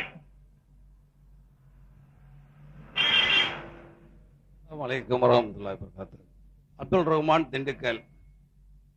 சொர்க்கம் நரகம் என்பது அல்லாஹ் தாலா படைக்கப்பட்டிருக்க ஒரு உண்மைங்கிறத நம்ம கேள்விப்பட்டிருக்கோம். பின்ன அந்த சொர்க்கம் புகுந்தவர்கள் நிரந்தரமாக தங்கி விடுவார்கள், அவர்களுக்கு நிரந்தரமான வாழ்க்கை உண்டுன்னு சொல்றாங்க. இப்ப அந்த சொர்க்கம் இயங்குதா இயங்கலையா? அப்படி பார்த்தா ஆதம் அலைஹிஸ்ஸலாத்தை அல்லாஹ் சொர்க்கத்துல வச்சு அலங்கரிச்சு பார்த்தான், அவங்களையே பூமிக்கு அனுப்புனான். சரி, அப்படியே ஆதம் அலைஹிஸ்ஸலாத்தை அவங்க வச்சிருக்கும் போது என்னங்க எங்க அனுப்புனா ஆதம் அலைஹிஸ்ஸலாத்தை? சொர்க்கத்துல வச்சு அலங்கரிச்சு பார்த்ததா சொல்றாங்க ஹதீஸ்கள்ல. சொர்க்கத்துல இருந்ததான் பிறகு அவங்க பூமிக்கு இறக்கப்பட்டதாகவும் சொல்றாங்க. எங்களுக்கு அந்த விளக்கம்லாம் நீங்க விளக்கமா சொல்லணும். பின்ன அவங்களுக்கு ஆதம் அலைஹிஸ்ஸலாத்துக்கு அவங்களுடைய தலைமாட்டிலேயே அவங்களுடைய விழாயிலும்ல இருந்து அவ்வா அலைஹிஸ்ஸலாத்தை படைச்சாங்க அப்படின்னு சொல்லப்படும் போது, சொர்க்கத்துல ஹூர்லீனுடைய வர்ணனைகள்லாம் சொல்லப்படும் போது ஹூர்லீன்களையும் அவங்களுக்கு மனைவியாக்கி அவங்க சந்தோஷமா இருந்திருப்பாங்கல்ல, தனிமைங்கிற ஒரு சூழ்நிலை இல்லாம இருந்திருக்கலாம் இல்லையா? சரி, அப்படியே பார்த்தா இப்போ ரசுல்லாவுடைய ரசுல்லாவுடைய நபிமார் ரசுல்லா சொர்க்கம் திறந்து சொர்க்கத்துல நுழைந்த பிறகுதான் எல்லாருக்கும் சொர்க்கம் வாஜிபாகும்னு சொல்றாங்க. அப்படின்னா அந்த சொர்க்கம் இப்ப இயங்குதா இயங்கலையா? அப்படின்னா இத்ரீஸ் அலைஹிஸ்ஸலாம் ஏன் சொர்க்கத்துல இருக்கிறாங்க? இதெல்லாம் எனக்கு தெளிவான பதில் தெரியல. நானும் எனக்கு தெரிந்த நண்பர்கள் எல்லாம் கேட்கிறேன், சரியான முறையில எனக்கு விளக்கம் தெரியல. இந்த பூராத்தை சேர்த்து ஒரு சின்ன கேள்வியா கேளுங்க. இப்ப சொர்க்கம் இயங்குதா இல்லையா? இயங்குது. அப்படி இயங்கி கொண்டு இருந்தால் அப்ப ரசூல்லா தான் முதல்ல சொர்க்கம் போவான் போது அது எப்படி இயங்கிட்டு இருக்கும் அப்படிங்கறதான் கேள்வி. ரசூல்லா போகாம சொர்க்கம் இருக்கலாம் இல்லையா? அதாவது ஒரு வீடு கட்டி முடிச்சாச்சு, இன்னும் குடி போகல, ஒரு 10 நாளைக்கு வீடு சும்மா இருக்கு, அல்ல 1 மாசத்துக்கு வீடு சும்மா இருக்கு, 2 மாசத்துக்கு வீடு சும்மா இருக்கு. வீட்டுல இப்ப 2 மாசத்துக்கு பிறகு குடி வர்றதுக்காக வேண்டி வீட்டை அலங்காரம் செய்துக்கிட்டே இருக்கிறாங்க. ஒரு 2 மாசம்ங்கிறது எவ்வளவு காலமோ அதே போலதான் சொர்க்கத்துல நாம இருக்க போற காலத்தை அனுசரிச்சு பார்த்தா இந்த காலம் எல்லாம் ஒரு 2 மாசம் இல்ல 1 மாசத்தை விட கம்மியான காலம் தான். ஆகையினால் சொர்க்கம் அலங்கரிக்கப்பட்டு கொண்டே இருக்கிறது. ஒவ்வொரு ரமதானுக்கு முன்னாலே அடுத்த ரமதான் மாதத்துக்காக வேண்டி சொர்க்கம் அலங்கரிக்கப்படுகிறது. இப்படி எல்லாம் பல ஹதீஸ்ல வந்திருக்கு. ஆகையினால் சொர்க்கம் இருக்கு. நானும் நீங்களும் நம்முடைய நிலையை வச்சு அது ஏன் சும்மா கிடக்குது, வாடகை கேட்கலாமா, மாமதியாபுரம் பள்ளிவாசலுக்கு சேர்த்தரலாமா, ஒன்னும் கொஞ்சம் வாடகை கூட வருமே அப்படின்னு நினைக்கிற மாதிரி தெரியுது. அதையும் கேள்விப்பட்டிருக்கிறோம் சொல்லலாம் விட்டீங்க. நீங்க நிறைய கேள்விப்பட்டிருக்கிறீங்க, இதை கேள்விப்படல, இப்படி வாடகை கிடைக்கும். அது நம்முடைய கற்பனையில் அப்படி நீளமான காலமாக தெரிகிறதே தவிர அல்லாஹ்வினுடைய இல்மின்படி அது மிக குறுகிய காலம் தான் இந்த உலகத்தினுடைய காலம். ஆகையினால் சொர்க்கத்தை படைத்து வைத்திருக்கிறான் அல்லாஹ். அந்த சொர்க்கத்தை படைத்து விட்டு தான் சொர்க்கத்திலே என்னென்ன இருக்கிறது, மாலா ஐனுன்றாத் வலா உதுன் சமியாத் வலா ஹதராலா கல்வி பஷர், எந்த கண்ணும் பார்த்தது கிடையாது, எந்த காதும் கேட்டது கிடையாது, எந்த மனதும் நினைத்தது கிடையாது, கற்பனைக்கு கூட வர முடியாது. ல நஸீஃபுஹா லா ரஸியா கைரு மினத் துன்யா வ மா ஃபீஹா, சொர்க்கத்தில் இருக்கிற ஹூரின் பெண்ணுடைய தலையில் போட்டிருக்கிற முக்காட்டு துணியினுடைய கிரயம் இந்த பூரா உலகத்துல பொருளுடைய கிரயத்தை விட கூடுதலானது. இதெல்லாம் சொர்க்கத்திலே இன்றும் இருந்து கொண்டே இருக்கிறது. இதுல எந்தவித சந்தேகம் இல்லை. இனிமேல் தயவு செய்து கேள்விப்பட்டோம் சொல்லாதீங்க. ஷரியத்தில் இப்படி இருக்கிறதே, இதற்கு விளக்கம் என்னன்னு சொல்லுங்க. கேள்விப்பட்டோம் சொன்னா ஏதோ அமெரிக்காக்காரங்க சந்திரனுக்கு போனதாக கேள்விப்பட்டோமே, அப்ப அது ஒரு மூணாம் தரமான வார்த்தையாக இருக்கிறது. அதனால் அந்த வார்த்தையை தவிர்த்துக் கொள்ளுங்க. இவைகள் எல்லாம் இருக்கிறது. நம்முடைய கண்ணோட்டத்தை விட்டு அல்லாஹ்வுடைய கண்ணோட்டத்தில், ஷரியத்துடைய கண்ணோட்டத்தில் அதை பார்க்க வேண்டும்.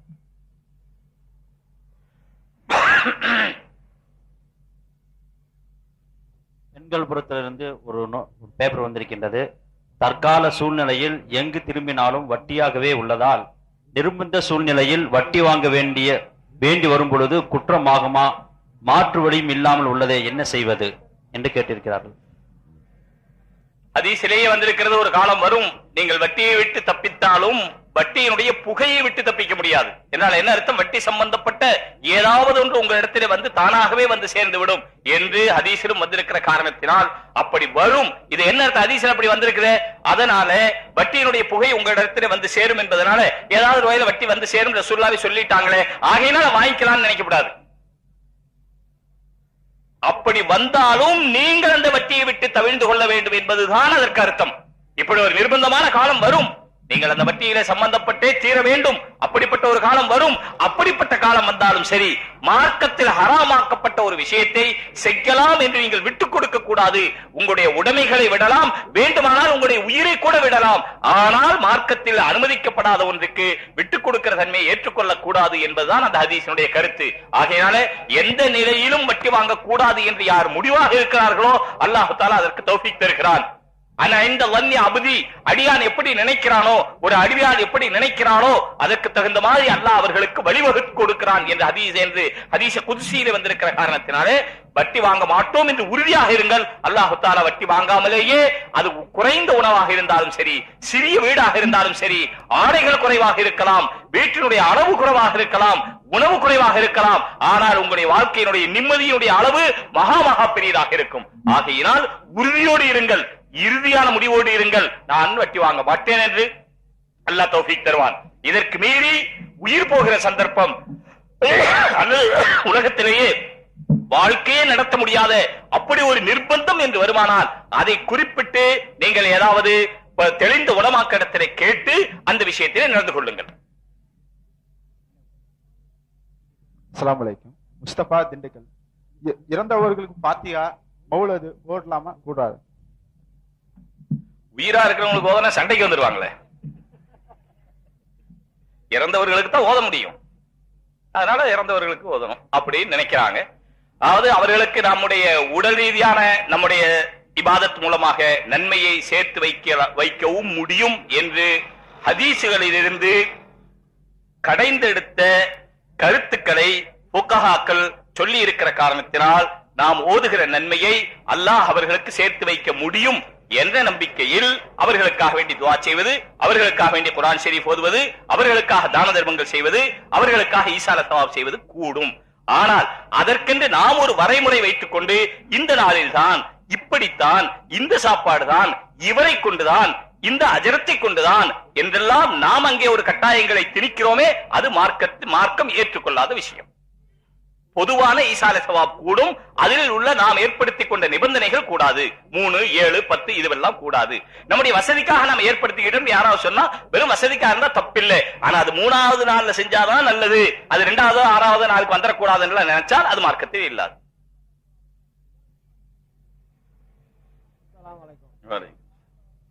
இப்பொழுது லியாகத் திண்டுக்கல். இப்பொழுது பெரும்பான்மை சமுதாயத்துக்கு உட்பட்ட சில இடங்களில் அன்னதானம் என்ற பெயரில் வழங்குகின்றார்கள். அதை 5 வக்து தொழக்கூடிய ஒரு நபர் அங்கு சென்று அந்த அன்னதானத்தை உண்டால் ஹலாலா ஹராமா? அதற்கு சில பெரியவர்கள், இப்ப நீங்க எல்லாம் ஃபாத்தியா தரீங்க, அதை நாங்க சாப்பிடுறோம், தபுருக்கு தரீங்க, அதை நாங்க சாப்பிடுறோம், அதனால எங்க அன்னதானத்தை நீங்க சாப்பிடறதுனால தப்பு இல்லைன்னு சொல்லி அந்த பக்கமும் நம்மளை சார்ந்தவங்களும் சொல்றாங்க. இதுக்கு நீங்க விளக்கம் சொல்லணும்.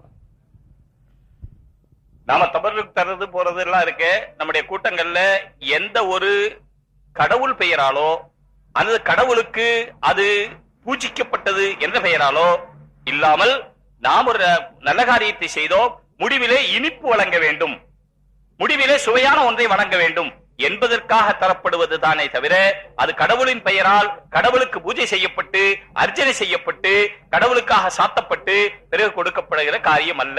ஆகையினால் அந்த அன்னதானத்துக்கும் இதற்கும் வித்தியாசம் இருக்கிறது.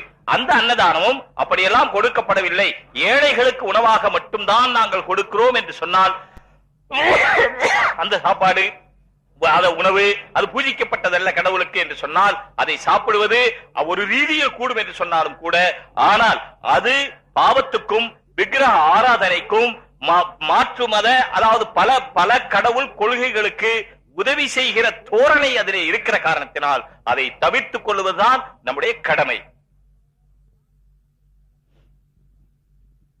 அஸ்ஸலாமு அலைக்கும். கரீம் பாஷா, திண்டுக்கல்.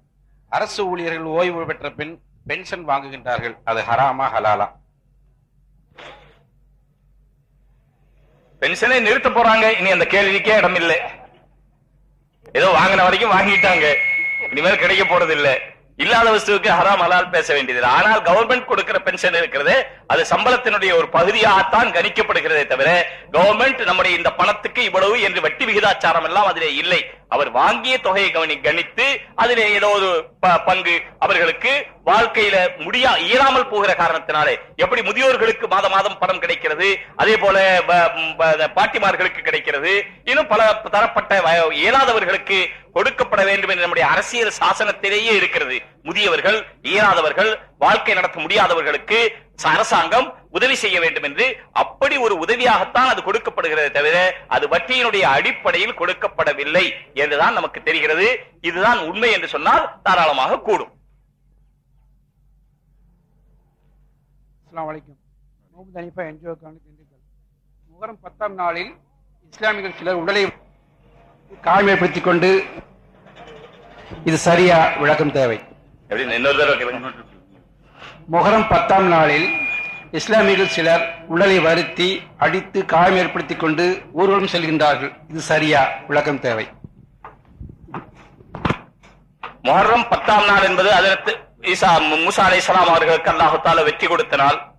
இன்னும் இது போன்று பலவிதமான விசேஷங்கள் இருக்கிறது என்ற காரணத்தினாலே அந்த நாளிலே மக்காவாசிகள் நோன்பு வைத்தார்கள், அல்லது மதீனாவாசிகள் நோன்பு வைத்தார்கள் என்ற காரணத்தினால் ரசூலுல்லாஹ் ஒரு நோன்புக்கு பதிலாக நான் 2 நோன்பு வைப்பேன், அடுத்த வருடம் நான் ஹயாத்தாக இருந்தால் என்று சொன்னார்கள்.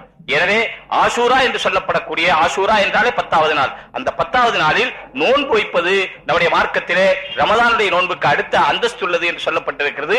அது மட்டும்தான் செய்ய வேண்டும்.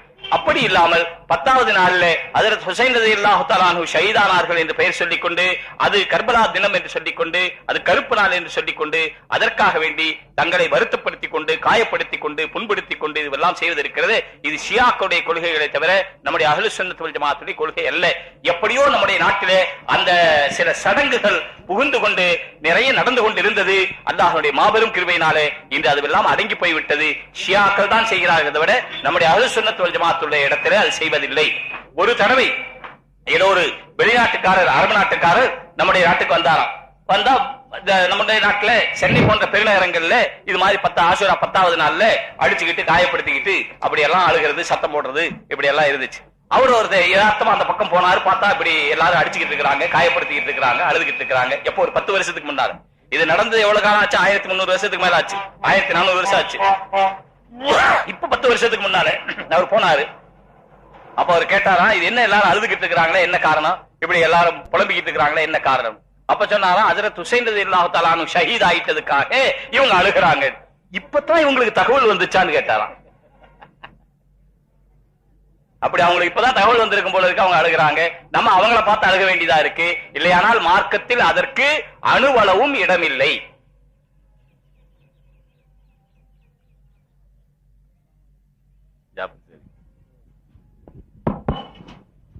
அஸ்ஸலாமு அலைக்கும். ஜாஃபர் சாதி, திண்டுக்கல். தாடியுடைய அளவு என்ன? சில பேர் மௌத்தாக வரைக்கும் கசகசா தாடியை வைக்கிறாங்க. அதனால சுண்ணத்தை நிறைவேறுமா நிறைவேறாதா? தாடியை எப்பொழுதும் ட்ரிம்மா வச்சு கொஞ்சமா வச்சிருக்காங்களே, அதனால ரசூலுல்லாஹ்வுடைய சுண்ணத்து நிறைவேறுமா நிறைவேறாதா? தாடியுடைய அளவு என்ன? மார்க்கத்தினுடைய தீர்ப்பு என்ன? தெளிவான விளக்கம் தேவை. எனக்கு ஒரு விளக்கம் தேவை. இது கசகசா ஏன் சொல்றாங்க? கெராமுன்னு சொன்னா என்ன, பட்டைன்னு சொன்னா என்ன, ஏலக்காய்ன்னு சொன்னா என்ன?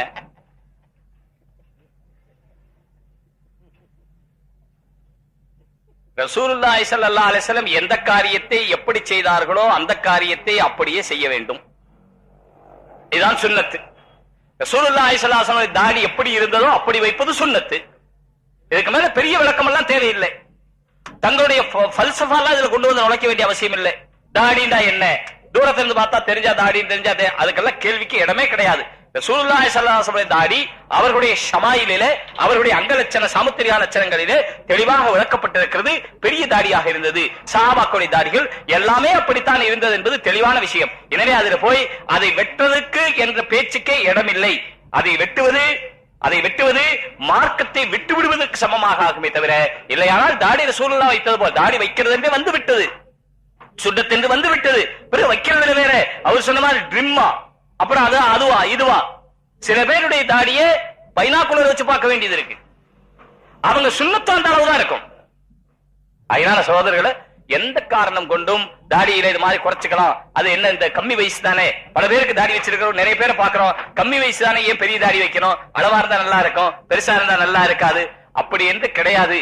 ரசூலுல்லாஹி ஸல்லல்லாஹு அலைஹி வஸல்லம் அத்தனை காரியமும் அதனுடைய அளவுகளுடனே அழகானது, அதில் எந்தவித சந்தேகமும் இல்லை. அதே போல உடைநடை பாவனையிலும் ரசூலுல்லாஹி ஸல்லல்லாஹு அலைஹி வஸல்லம் எப்படி இருந்தார்களோ அது அழகானது என்று சொல்லணும். மாற்றமாக செய்கிறவர்கள் கூட நான் செய்வது அழகாக இருக்கிறது, அது அழகாக இல்லை என்று நினைப்பார்களே, ஆனால் அது ரசூலை அவமதித்ததாக ஆகும். ரசூலை அவமதித்ததாக ஆகும். இது சொல்லும்போது எனக்கு ஒரு ஞாபகம் வந்துருச்சு. ஈரான்ல ஒரு கவிஞர் இருந்தார். அந்த கவிஞர் ரசூலுல்லாஹ் மேல பாடி இருக்கிற இஷ்குள்ள கவிதைகள் ரசூலுல்லாஹ் மேல அப்படியே பாடினார் சொன்னா ரசூலுல்லாஹ்வுடைய முஹப்பத்துல உள்ளமெல்லாம் கரைஞ்சு போகும். அது மாதிரியான பாடல்கள் பாடியிருந்தார். அவரை பார்க்க வேண்டும் என்ற ஆசையிலே இந்தியாவிலிருந்து சென்ற ஒரு நபர் ஈரானுக்கே போய் அவருடைய ஊருக்கே போய், அவருடைய தெருவுக்கே போய், அவருடைய வீட்டுக்கே போய் அவரை சந்திக்கிறது போயிட்டார். உள்ள போய் போகணும்னு சொன்ன உடனே கொஞ்சம் பொறுங்கன்னு சொன்னாங்க. என்னன்னு கேட்டா அவரு ஹஜ்ஜாம் நாவிதர் வந்து அவருக்கு வேலை செய்து கொண்டிருக்கிறார், முடி எடுத்துக் கொண்டிருக்கிறார், அதனால கொஞ்சம் பொறுங்க. இவர் பொறுக்க முடியாம உள்ள நுழைஞ்சு போயிட்டார். உள்ள போய் பார்த்தா தாடி வலிச்சு ஷேவிங் பண்ணிக்கிட்டு இருக்கிறார். இவருக்கு அப்படியே ஆச்சரியமா போச்சு. ரசூலுல்லாஹ் மேல முஹப்பத்து வெறும் ரபியுல் அவ்வல்ல பாட்டு பாடினது மட்டுமல்ல, 12 மாசம் பாட்டு பாடினாரு. வெறும் 12 நாள் பைத்து படிச்சது மட்டுமல்ல, வாழ்க்கை பூரா பைத்து படிச்சாரு. அப்படிப்பட்டவர் இப்போ தாடி சிரைச்சு கொண்டிருக்கிறாரே, அப்படிப்பட்டவர் தாடி சிரைச்சு கொண்டிருக்கிறாரே என்று அவர் கேட்டார். ரீஷ்மி தராஷி, தாடியா சிரைக்கிறீர்கள் கேட்டார். அப்ப அவர் கவிஞராச்சுங்க இல்லையா, கவிஞர்களுக்கு கற்பனை திறன் கூட இல்லையா. தராஷ்னா அப்படின்னு சொன்னா வெட்டுறது, உடைக்கிறது, காயப்படுத்துறது, இந்த எல்லா அர்த்தமும் வருது பார்சியில. ரீஷ்மி தராஷி, முடியை வெட்டுகிறீர்களா என்று இவர் கேட்டவுடனே அவர் சொன்னார், ரீஷ்மி தராஷம் வலேக்கின் திலே கசே நமி ஹராஷம், நான் தாடியை வெட்டுகிறேன், ஆனால் யாருடைய மனதையும் வெட்டுவதில்லை. அதாவது யாருடைய மனதையும் புண்படுத்துறதில்லை. அசல் சுன்னத்தை யாரை துன்புறுத்தாம நடக்கிறது தான். அதனால நான் அதை செய்யறேன், தாடி என்ன ஒரு பெரிய விஷயம் அப்படிங்கிற அர்த்தத்துல ரீஷ்மி தராஷம் வலேக்கின் திலே கசே நமி ஹராஷம் சொன்னார். இதை கேட்ட உடனே இந்த இந்துஸ்தானிக்காரர், அவருக்கு வாசி தெரியும், அவர் சொன்னார், திலே ரசூலுல்லாஹ் மீ தராஷி, ரசூலுல்லாஹ்வுடைய மனதை வெட்டுகிறாய், புண்படுத்துகிறாய். எனவே தாடிதானே என்று சொல்லக்கூடாது, அது ரசூலுல்லாஹ்வுடைய சுன்னத். எனவே இனிமையானது, ருசியானது, ரசனைக்குரியது. ஆகையினால் அதை வெட்டதுங்கிற பேச்சுக்கே இடமில்லை. அஸ்ஸலாமு அலைக்கும். நீனார் முகமது அலி, திண்டுக்கல். கண்ணியமிக்க உலமா அவர்களே, சமீப காலமாக கண்ணியமிக்க உலமா பெருமக்களை பற்றியும் அவர்கள் நடத்துகிற மதரசாக்களை பற்றியும் கடுமையான இல்லாத விமர்சனங்கள் சொல்லப்படுகின்றன. எந்த அளவுக்கு என்றால், சில ஆங்கில பத்திரிகைகளில் மிகவும் தரக்குறைவான சில விஷயங்கள் சொல்லப்படுகின்றன. அது உண்மைக்கு புறம்பானது. எனவே மதரசா நடத்தக்கூடிய தங்களை போன்ற கண்ணியமிக்க உலமாக்கள், இதுதான் எங்களுடைய பாடத்திட்டம், இது யாருக்கும் எதிரானது அல்ல, நீங்களே உங்களுடைய பயான்ல சொல்லிருக்கீங்க, நபி ஸல்லல்லாஹு அலைஹி வஸல்லத்துடைய வழிமுறை நடைமுறைக்கு உதவாது என்று எவனும் இதுவரையும் நிரூபித்தது அல்ல என்று சொல்லி இருக்கிறீர்கள். ஆனால் நபியுடைய வழிமுறைகளை சொல்லக்கூடிய மதரசாக்கள் கடுமையான விமர்சனத்திற்கு ஆளாகும் போது, இதுதான் எங்களுடைய பாடத்திட்டம், இது யாருக்கும் எதிரானது அல்ல, நீங்களும் ஏற்றுக்கொள்ளக்கூடியதுதான் என்பன போன்ற ஒரு திட்டத்தை இந்தியா பூரா உள்ள எல்லா உலமாக்களும் சேர்ந்து இந்த ஒரு வெளிச்சத்தை மக்களுக்கு கொடுத்தால் என்ன? நேரம் கம்மியாக இருப்பதால் எந்த பத்திரிகையில் எப்படிப்பட்ட செய்திகள் எல்லாம் வந்திருக்கின்றன என்ற விவரங்களை தருவதற்கு முடியாமைக்கு நான் வருந்துகிறேன். இங்க வந்து கொஞ்சம் சொல்லுங்களேன். இல்ல சொல்றேன், அதான் நீங்க சொன்னதே முழுமையா விளக்க எல்லாருக்கும் கிடைச்சிருச்சு. அதனால இது உண்மையான விஷயம், ரொம்ப அத்தியாவசியமானது, அதை பற்றி ஆலோசிக்கப்பட்டுக் கொண்டிருக்கிறது. ஒரு சில நாட்களுக்கு முன்னாலே சென்னையிலே எல்லா மதரசாக்காரர்களையும் அழைத்து மஜ்லிஸுல் மதாரிஸ், மதரசாக்களுடைய சங்கம் என்று ஒன்று வைக்கப்பட்டிருக்கிறது. அதன் மூலமாக மஸ்ஜித் மாமூரில் இது சம்பந்தமான விரிவான ஆலோசனைகள் நடத்தப்பட்டிருக்கிறது, பிரஸ் மீட்டிங் நடத்தப்பட்டிருக்கிறது. உரியவர்களுக்கு இதனுடைய விஷயம் சொல்லப்பட வேண்டும் என்று முயற்சி எடுத்துக் கொள்ளப்பட்டிருக்கிறது. ஆனால் இருக்கிற சிரமம் என்னவென்று சொன்னால், நம்முடைய தகவல் யாருக்கு போய் சேர வேண்டுமோ அவர்களுக்கு போய் சேருவதில்லை, சேர்த்து முடிவதில்லை. உதாரணமாக முதலமைச்சருக்கு போய் சொல்ல வேண்டும், ஜனாதிபதி இடத்திலே போய் சொல்ல வேண்டும், அங்கிருந்து அதற்கு ஒரு விசாரணைக்கு ஏற்பாடு செய்ய வேண்டும் என்று நாம் நினைத்தால் நாம் அப்படி பார்க்கவே முடியாது. பிறகு நமக்கு வந்து எப்படி அந்த 2 பேர் விஷம் குடிச்சவங்களுக்கு 1 லட்சம் ரூபாய் கொடுத்தாங்களா? என்னங்க ஆமா 1 லட்சம் ரூபாய்ங்களா? 1 லட்சம் ரூபாயும் அப்புறம் வேலையை கொடுத்தாங்க. இப்படி நாங்கெல்லாம் அதுக்கு போனோம்னா எங்க குடும்பத்துக்கு 1 லட்சம் ரூபாய் கொடுக்குற நிலைமை வந்துடும். நாங்க முதலமைச்சரை பார்க்க போனா அப்படி பார்க்கவே முடியாத நிலையில ஏற்கனவே ஒரு தடவை முதலமைச்சரை பார்த்து இந்த கவர்மெண்ட்டுக்கு முன்னான கவர்மெண்ட்ல பார்த்து தீர்மானம் கொடுக்கணும் என்று அப்ப ராமகோபாலன் விட்ட அறிக்கையின் பேர்ல இங்குள்ள டிஎஸ்பி எஸ்பி எல்லாரும் போய் பார்த்துட்டு பிறகு கடைசியாக அங்க போய் அவருக்கு முதலமைச்சர் இடத்துல கொடுக்கணும் முயற்சி பண்ணது, கடைசி வரைக்கும் கொடுக்கவே முடியல. இப்பவும் அதே நிலைமைதான். ஆகையினால இது எப்படி அவர்களுடைய கவனத்துக்கு கொண்டு போய் சேர்ப்பது என்பது ஒரு பெரிய பிரயாசையாக இருக்கிறது. அடுத்த விஷயம், அவர்களுக்கு யார் இதை செய்ய வைத்துக் கொண்டிருக்கிறார்களோ மதரசாவை பற்றிய தவறான எண்ணத்தை விதைத்துக் கொண்டிருக்கிறார்களோ அவர்கள் வேண்டுமென்றே விதைத்துக் கொண்டிருக்கிறார்கள். எப்படி இந்த செய்தி உண்மை இல்லை என்பதை அவர் சொல்லுகிறாரோ அதே போல யார் இந்த செய்தியை நாடறிய செய்ய வேண்டும் என்று பத்திரிகையில் கொடுத்துக் கொண்டிருக்கிறார்களோ அவரே மூல காரணமாக இருக்கிறவரே, அவருக்கே தெரியும் இது உண்மை அல்லவென்று. ஒரு தவறான அபிப்பிராயத்தை பரத்துவதற்காகத்தானே செய்கிறார். அவர் எப்படி நம்முடைய பேச்சை காதிலே போட்டுக் கொள்வார்? எனவே எந்த வகையில் போட்டால் அவருடைய காதிலே போய் ஏறும், அவர்களுடைய மனதிலே போய் விழுகும் என்பதை பற்றி ஆலோசித்துக் கொண்டிருக்கிறோம். தாங்கள் அனைவரும் துஆ செய்யுங்கள். அல்லாஹ் தஆலா சீக்கிரமாக மதரசாக்களை பற்றி மட்டுமல்ல, முஸ்லிம்களை பற்றியும் மஸ்ஜிதுகளை பற்றியும் மற்ற தப்லீகை பற்றியும் உள்ள தவறான எண்ணங்கள், அது மதரசாவை பற்றி மட்டுமல்ல எல்லோரை பற்றியும் இது வந்து கொண்டிருக்கிறது. இது நீங்குவதற்கு சீக்கிரமாக அல்லாஹ் தஆலா நமக்கு வழி தருவான் என்று நம்பிக்கை இருக்கிறது. துஆ செய்யுங்கள். இன்ஷா அல்லாஹ் வந்து அரபிக்ல வந்து லைட்டா அந்த ப்ரொனன்சியேஷன் டிஃபரன்ஸ் அந்த வித்தியாசம் இருக்கு. இந்த மாதிரி குர்ஆன் இப்ப அல்ஹம் சூரால ஹலக் அப்படின்னு மாத்தி ஓதனோம்னா இதுல தெரியாதவங்க ஓதனா எதுவும் பிரச்சனை வருமா? தெரியாதவங்க ஓதனா பிரச்சனை வருமானா அவங்க தெரியாம இருக்கிறதுதான் பிரச்சனையே. அவங்க ஏன் தெரியாம இருக்கிறாங்க? எப்ப அவர்கள் முஸ்லிம்களாக இருக்கிறார்களோ, தொழுகிறது கட்டாயமாக இருக்கிறதோ, தொழுகையிலே ஓத வேண்டியது கட்டாயமாக இருக்கிறதோ, இந்த ஒரு 26 எழுத்தை கூட 28 எழுத்தை கூட அவர்கள் தெரிந்து வைத்துக் கொள்ள முடியாதா? அதனுடைய உச்சரிப்பை புரிந்து வைத்துக் கொள்ள முடியாதா? குர்ஆன் சேர்ந்து கூட எழுத்து அவ்வளவுதானே இருக்கு, எழுத்து நிறைய இல்லையே, இந்த குறிப்பிட்ட எழுத்து தானே இருக்கு. இந்த எழுத்தை ஒரு ஆலிம் இடத்தில் போய் சுத்தமாக கேட்டு உச்சரிக்க பழகிக் கொள்வது என்பது ஒரு மணி நேரத்து வேலை கூட இல்லை சகோதரர்களே, 1 மணி நேரத்து வேலை கூட இல்லை. தவறாக குர்ஆனை அதனுடைய உச்சரிப்பு தவறாக, அதனுடைய மொழியினுடைய அமைப்பு தவறாக ஓதுவது ஹராம். சாதாரண விஷயம் அல்ல, ஹராம். தவறாக ஓதுவதை கேட்பதும் ஹராம். எப்படி கீபத் பேசுவது, புறம் பேசுவது ஹராம், புறம் பேசுவதை கேட்பது ஹராமோ அதே போல குர்ஆனை ஹலகவுக்கு பதிலா ஹலகன் ஓதனா, ஹலகன படைத்தான் அர்த்தம், ஹலகன செரச்சான் அர்த்தம். அல்லாஹ் செய்யற வேலைக்கு பதிலா இவர் செய்யற வேலையை சொல்றாரு போல இருக்கு அப்படின்னு சந்தேகிக்க வேண்டியது வந்துடும். ஆகையினால் தவறாக ஓதுவது என்பது நிச்சயமாக தவிர்க்கப்பட வேண்டிய ஒன்று. ஆகையினால் அந்தந்த மஹல்லாக்களிலே இருக்கக்கூடிய உலமாக்களை அணுகி முதியவர்களாக இருந்தாலும் இதை கட்டாயமாக படித்துக் கொள்ள வேண்டும். சிரமமான காரியமே அல்ல. ஆகையினால் கட்டாயமா செய்யணும். அஸ்ஸலாமு அலைக்கும். இங்கு எல்லாம் அமர்ந்திருப்பது உங்களுடைய தெளிவான பதில்களுக்காகத்தான். நகைச்சுவையை விட பதில்களை ஆணித்தரமாக கூறுவீர்கள் என்ற நம்பிக்கையுடன் கேள்வி கேட்கிறோம்.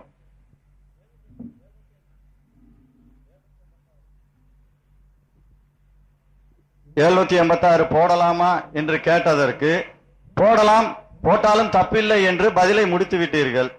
அப்படி என்றால் நியூமராலஜி பார்க்கக்கூடிய முஸ்லிம்கள் கிளம்ப மாட்டார்களா?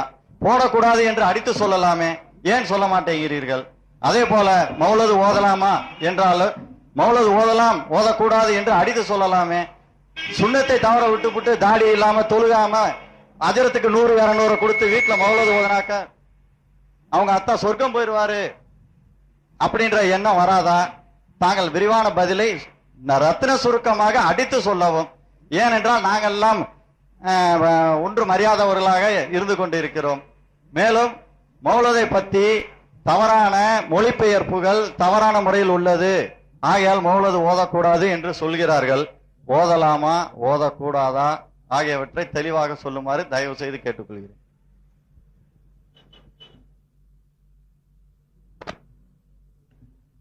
அவர் கேட்ட கேள்வி வெளிப்படையில ரொம்ப நல்லதாக தெரிஞ்சா கூட நம்முடைய மார்க்கத்தினுடைய அடிப்படையை அவர் வேறொரு வகையில் புரிந்து வைத்திருக்கிறார் என்பதுதான் இதற்கு அர்த்தம்.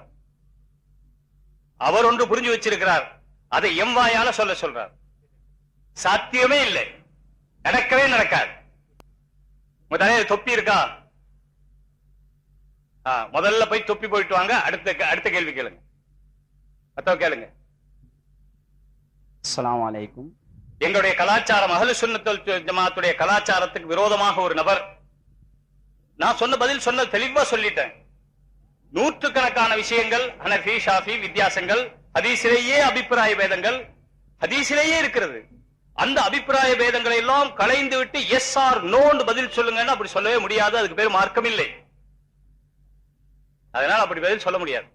நான் சொன்ன பதில் நீங்க கொஞ்சம் புரிஞ்சுக்கணும். இதுக்கு மேல தெளிவா வேணும்னா அவர் சொன்ன மாதிரி நேரம் மதரசாவுக்கு வாங்க, டைம் இருக்கிற ஃப்ரீயா இருக்கிற நேரத்துல வாங்க, எத்தனை பேர் கூட்டு வந்தாலும் எல்லா கேள்விக்கு தெளிவா பதில் சொல்லணும். நான் ஏன் இப்படி பதில் சொன்னேங்கிறதுக்கு 200 காரணம் இருக்கு. 200 காரணமும் உங்களுக்கு சொல்லுவேன் இன்ஷா அல்லாஹ். நீங்க வாங்க. இப்ப இவ்வளவுதான் 756 போடக்கூடாதுன்னு சொல்லியாச்சு. யாராவது போட்டால் ஹராம் ஆகுமா?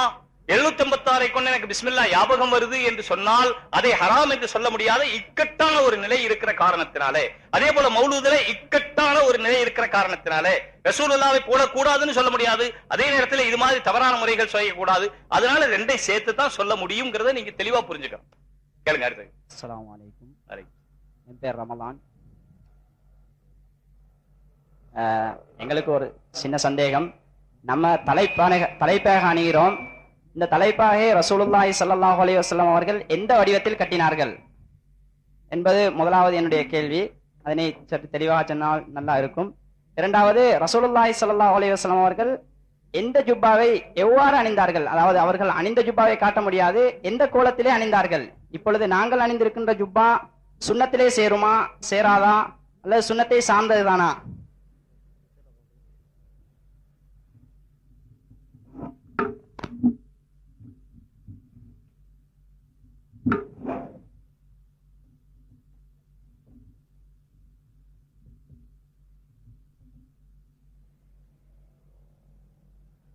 ஹதீஸ் ஷரீஃபிலே வந்திருக்கிறது, அஸ்ஸிமு அமாயிமக்கும் ஃபஇன்னஹு சியமுல் மலாயிகத்தி. உங்களுடைய தலைப்பாகைகளை பெரிதாக கட்டுங்கள், அது மலாயிகத்தினுடைய அடையாளம் என்று ஹதீஸிலே வந்திருக்கிறது. பத்ர் யுத்தத்திலே இறங்கிய மலக்குகள் எல்லாம் தலைப்பாகை கட்டி இருந்தார்கள். இதே போல அரபு நாட்டிலே ரசூலுல்லாஹி ஸல்லல்லாஹு அலைஹி வஸல்லம் சரி, மற்ற சஹாபாக்களும் சரி, எல்லோருமே தலையிலே தலைப்பாகை கட்டுகிற பழக்கம் என்று ஒன்று இருந்தது. ஆனால் ஒரு சின்ன வித்தியாசம் தெளிவா புரிஞ்சுக்கிறோம். நேரம் கம்மி, அதனால அவர் சொன்ன மாதிரி ரத்தன சுருக்கமா தான் சொல்லணும்னு நினைக்கிறேன். ஆனா அது ரத்தனமே பெரிய ரத்தனமா இருக்கு, சுருக்கமான ரத்தனமா இல்லை. தலைப்பாகைங்கிறதும் எப்படி போல இப்ப இந்த காலத்துல சில பேர் சொல்றாங்க 40 வயசு ஆனா அசா வச்சுக்கிறது சுன்னத்துன்னு சொல்றாங்க. அசா வச்சுக்கிறது சொல்லிட்டு டிசைனா அழகழகா செஞ்சு அசா வச்சிருக்காங்க. கேட்டா ரசூலுல்லாஹி ஸல்லல்லாஹு அலைஹி வஸல்லம் வச்சிருந்தாங்க, அது சுன்னத்துன்னு சொல்றாங்க. அப்படி ஒரு சுன்னத் ஹதீஸ்ல இல்லை. கையிலே ரசூலுல்லாஹி ஸல்லல்லாஹு அலைஹி வஸல்லம் ஒரு குச்சி வைக்கிற பழக்கம் இருந்துச்சு, அது ஊண்டுகிற அளவுக்கு ஒரு குச்சி. எப்படி சாதாரணமா இப்போ கிராமங்கள்ல போனா கிராமவாசிகள் வயல்வெளிகளுக்கு போகும்போது கையில ஒரு பெரிய குச்சி வச்சிருப்பாங்க, அது மாதிரியான குச்சி ரசூலுல்லாஹி ஸல்லல்லாஹு அலைஹி வஸல்லம் வச்சிருந்தாங்க. குத்பா ஓதும் அதே குச்சி கையில வச்சிருந்தாங்க. இதுதான் அசான்னு சொல்லப்படுதே தவிர அதுக்காக வளவா நெளிவா அப்படி இப்படி பிடிக்கிற மாதிரி 1008 டிசைன் செஞ்சு வச்சுக்கிறதெல்லாம் சுன்னத்துல சேர்ந்ததல்ல. அதே போலதான் தலைப்பாகைங்கிறது இப்ப நாம ஒரு டிசைனா அதுக்கு ஒரு துணி வாங்கி அதை கட்டி அதுக்கு அது ஒரு கோணம் வச்சு அதெல்லாம் செய்யணுமே, அப்படியெல்லாம் இல்லை. தலையில் துணியை சுற்றி இருப்பார்கள், எப்படி சௌரியமா அப்படி சுத்தலாம். ஷமாயில திருமதியினுடைய ரிவாயத்துல அல்லது ஹசாயில நபவியில அதனுடைய உருது மொழிபெயர்ப்புல ரசூலுல்லாஹ்வுடைய தலப்பாகையினுடைய விவரமும் அதே போல ரசூலுல்லாஹி ஸல்லல்லாஹு அலைஹி வஸல்லம் செருப்பினுடைய விவரம் தெளிவாக எழுதப்பட்டிருக்கிறது. அதிலே ரசூலுல்லாஹி ஸல்லல்லாஹு தங்களுடைய தலப்பாகையினுடைய ஓரத்தை தங்களுடைய 2 புஜங்களிலும் தொங்க விட்டிருப்பார்கள் என்று ஒரு ரிவாயத்திலும், இன்னொரு ரிவாயத்திலே தங்களுடைய முதுகிலே தொங்க விட்டிருப்பார்கள் என்றும் 2 வகையான ரிவாயத் இருக்கிறது. முதுகே தொங்க விட்டிருப்பாங்கன்னு சொன்னா இப்ப நம்ம ஊர்ல தலப்பா கட்டுற மாதிரி ஒரு தலப்பா கட்டி தலையில சுத்துறதானே தவிர இப்படி கரெக்டா வச்சு அப்படி கரெக்டா வச்சு மெம்பர் மாதிரி மெஹராப் மாதிரி செய்யறதெல்லாம் ஹதீஸ்ல இல்லை. சும்மா தலையில சுத்துறது, பின்னால ஒரு துணி இருக்கும், கொஞ்சம் துணி தொங்க விட்டுருக்கோம், அவ்வளவுதான். இன்னொரு தலப்பாக இருக்குது, தலையில இப்படி சுத்தும் போது ஒரு பக்கத்தை இந்த பக்கம் விட்டுறது, மீத துணியை தலையில போட்டுட்டு பாக்கி இருக்கிற துணியை தலையில சுத்தி இப்படி சொருகி விட்டுறது. இதான் நான் சொன்ன மாதிரி செஞ்சு பார்த்தா தெரியும். ஒரு துணி அதுக்குன்னு இப்ப துணி ஒண்ணு விக்குது, சதுரமான துணி வாங்கி அதை முக்கோணமா மடக்கி அப்படியும் இல்லை. ஒரு நீளமான துணி எது கிடைக்குதோ அதை எடுத்து ஒரு பக்கம் இந்த பக்கம் விட்டுட்டு தலையில சுத்துறது, இன்னொரு பக்கத்தை இந்த பக்கம் தொங்க விட்டுறது இப்படி, அல்லது பின்னால தொங்க விட்டு தலையில சுத்தி அதோட சொருகிக்கிறது அப்படி. இந்த 2 முறை தான் ரசூலுல்லாஹி ஸல்லல்லாஹு அலைஹி வஸல்லம் செஞ்சது. அதுக்குன்னு மடிச்சு ஒரு டிசைன் பண்ணி அது ஒரு அதாவது நடிப்பு போல் காட்டுற மாதிரி உள்ள தலப்பாயை ரசூலுல்லாஹி ஸல்லல்லாஹு அலைஹி வஸல்லம் செய்ததில்லை. இது தலப்பாவுடைய விஷயம். அடுத்த விஷயம், ஜுப்பா ரசூலுல்லாஹி ஸல்லல்லாஹு அலைஹி வஸல்லம் எப்படி போட்டாங்க? ஜுப்பாங்கிறது இருக்குது, அது 3வது ஒன்னது. அசல்ல ரசூலுல்லாஹி ஸல்லல்லாஹு அலைஹி வஸல்லம் போட்டதுக்கு அரபியில பேர் கமீஸ். கான ரசூலுல்லாஹி ஸல்லல்லாஹு அலைஹி வஸல்லம் ஹதீஸ்ல வந்திருக்கிறது, அவர்கள் கமீஸ் அணியக்கூடியவராக இருந்தார்கள். கமீஸ் என்று சொன்னாலே நல்ல பெரிதா இருக்கும், கையும் பெருசா இருக்கும், உடலும் பெருசா இருக்கும், கரண்டைக்கால் வரைக்கும் இருக்கும். கரண்டைக்கால்ல தொடர அளவுக்கு கொஞ்சம் அதனை பாதியில இருக்கும். அதுக்கு பேர் தான் ஜுப்பா. அதுக்குள்ள ஒரு இசார் அணிந்திருப்பார்கள். அது லுங்கின்னு சொல்ற மாதிரி இப்ப நம்ம சொல்ற மாதிரி அது தச்சு கட்டணுமா தைக்காம கட்டணுமா? ரசூலுல்லாஹ் தைக்காம கட்டி இருந்தாங்க. கமீஸுக்கு உள்ள இசார் இருக்கும், கமீஸ் அதுக்கு மேல கீழே இருக்கும். நீங்க கவனிக்கணும். நாம இப்ப இசார் கட்டணும் சொல்லி தனியா ஒண்ணு கீழே தொங்குதே, அது மாதிரி இல்ல. கமீஸ் தான் கீழே தொங்கும், இசார் அதுக்குள்ள இருக்கும், மேல பூரா கமீஸ் தான் தெரியும், இசார் வெளியே தெரியவே தெரியாது என்பதுதான் ரசூலுல்லாஹி ஸல்லல்லாஹு அலைஹி வஸல்லம் லிபாஸ். இது மாதிரியான ஒரு லிபாஸ் பார்க்கணுமானால் இன்றைய காலத்துல சூடான் போன்ற இன்னும் பல பழமையான நாடுகளிலே போய் பார்த்தால் அங்குள்ள கிராமவாசிகள் போடுகிற கமீஸ் ரசூலுல்லாஹி ஸல்லல்லாஹு அலைஹி வஸல்லம் கமீஸை ஒத்திருக்கிறது என்று சொல்லலாம். நாம் போடுகிற கமீஸ் எந்த அளவுக்கு நம்முடைய உறுப்புகள் வெளியே தெரிகிறதோ, அதனுடைய அளவு வெளியே தெரிகிறதோ, அல்லது அதனுடைய நிறம் வெளியே தெரிகிறதோ, அல்லது அதனுடைய சைஸ் வெளியே தெரிகிறதோ, அந்த அளவுக்கு அது சுன்னத்திலே குறைந்தது. எந்த அளவுக்கு வெளியே தெரியாமல் இருக்கிறதோ அந்த அளவுக்கு சுன்னத்திலே கூடியது. இவ்வளவுதான் சொல்ல முடியும். பாக்கி ரசூலுல்லாஹி ஸல்லல்லாஹு அலைஹி வஸல்லம் கமீஸ் என்பது அது நீளமாக இருந்தது. நீங்க ஒரு கேள்வி ஒருத்தருக்கு அடுத்தவங்க கேளுங்க. நீங்க வாங்க மதரசாவுக்கு வாங்க. இல்ல மதரசாவுக்கு வாங்க, இன்ஷா அல்லாஹ் பேசிக்கலாம். அஸ்ஸலாமு அலைக்கும். ஹபீபுல்லா, சென்னை. எங்களுடைய பள்ளிவாசலில் தொடர்ந்து வியாழக்கிழமை இரவு மஹ்ரிப் தொழுகைக்கு பிறகு யாசின் சூராவும், வெள்ளிக்கிழமை ஃபஜ்ர் தொழுகைக்கு பிறகு சூரத்துல் கஹஃப் சூராவும் ஓதிக்கொண்டு வருகிறார்கள். தற்போது ஜமாத்தில் உள்ளவர்கள் சில நபர்கள் இந்த இரண்டு நேரங்களிலும் ஓதுகின்ற சூறாக்களுக்கு ஹதீஸிலும் குர்ஆனிலும் ஆதாரம் இல்லை என்றும் இதை தயவு செய்து ஓத வேண்டாம் என்றும் சொல்கிறார்கள். இதை எதிர்த்துக்கூடிய ஜமாத்தார்கள் மற்ற பிரிவினர் தாலீம் வாசிப்பதில் கூட ஹதீஸில் ஆதாரம் இல்லை, அதனால் தாலீம் வாசிக்கூடாது, குர்ஆன் ஓதலைன்னா தாலீம் வாசிக்கூடாதுன்னு சொல்றாங்க. சரியான விளக்கம் தேவை.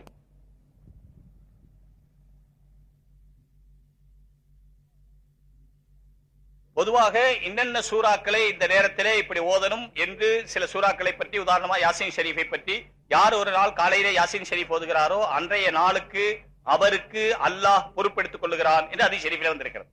அதே போல வாரத்தில் ஒரு தடவை வெள்ளிக்கிழமை யார் சூரத்துல் கஹஃப் ஓதுகிறார்களோ அவர்களுக்கு அதாவது ஒரு வாரத்தினுடைய சிறிய பாவங்கள் மன்னிக்கப்படுகின்றன என்பதும் ஹதீஸ் ஷரீஃபிலே தெளிவாக வந்திருக்கிறது. ஆகையினால யாசின் ஷரீஃப் காலையில ஓதுறது அல்லது காலையில முடியலையானால் வேற நேரத்தில் ஓதுறதுங்கிறது அது மார்க்கத்தில் உள்ளதுதான். சூரத்துல் கஹஃப் வெள்ளிக்கிழமை ஓதுவது என்பது மார்க்கத்தில் உள்ளதுதான்.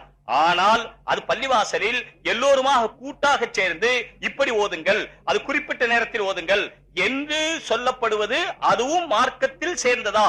அந்த கூட்டாக ஓதுவது மார்க்கத்தில் சேர்ந்ததா என்றால் ஓதுவது மஷ்ரூ, அதான் மார்க்கத்தில் சேர்ந்தது. கூட்டாக ஓதுவது மஷ்ரூ இல்லை. இந்த நாளில் தான் இப்படித்தான் என்பது மஷ்ரூ இல்லை, மார்க்கத்தில் உள்ளதில்லை. ஆகையினால வேண்டாம் என்று சொல்லுகிறவர்கள் அதைத்தான் நாள் குறிப்பிட்டு நேரம் குறிப்பிட்டு ஒன்றாக சேர்ந்து இதை வேண்டாம் என்று சொல்லுவதற்கு ஒரு நியாயம் இருக்கிறது. ஆனால் சூரத்துல் கஹஃப் தனித்தனிப்பட்ட முறையில் அவரவருக்கு சௌகரியமான நேரத்தில், யாசின் ஷரீஃப் அவரவருக்கு சௌகரியமான நேரத்தில் ஓதுவது என்பது நல்லது. ஆகையினால கூட்டாக குறிப்பிட்ட நேரம் என்பது மார்க்கத்தில் இல்லை. அது ஒண்ணுதான். அதே போல தாலீம் செய்வது குறிப்பிட்ட நேரத்தில் செய்வது என்பது மார்க்கத்தில் இல்லை.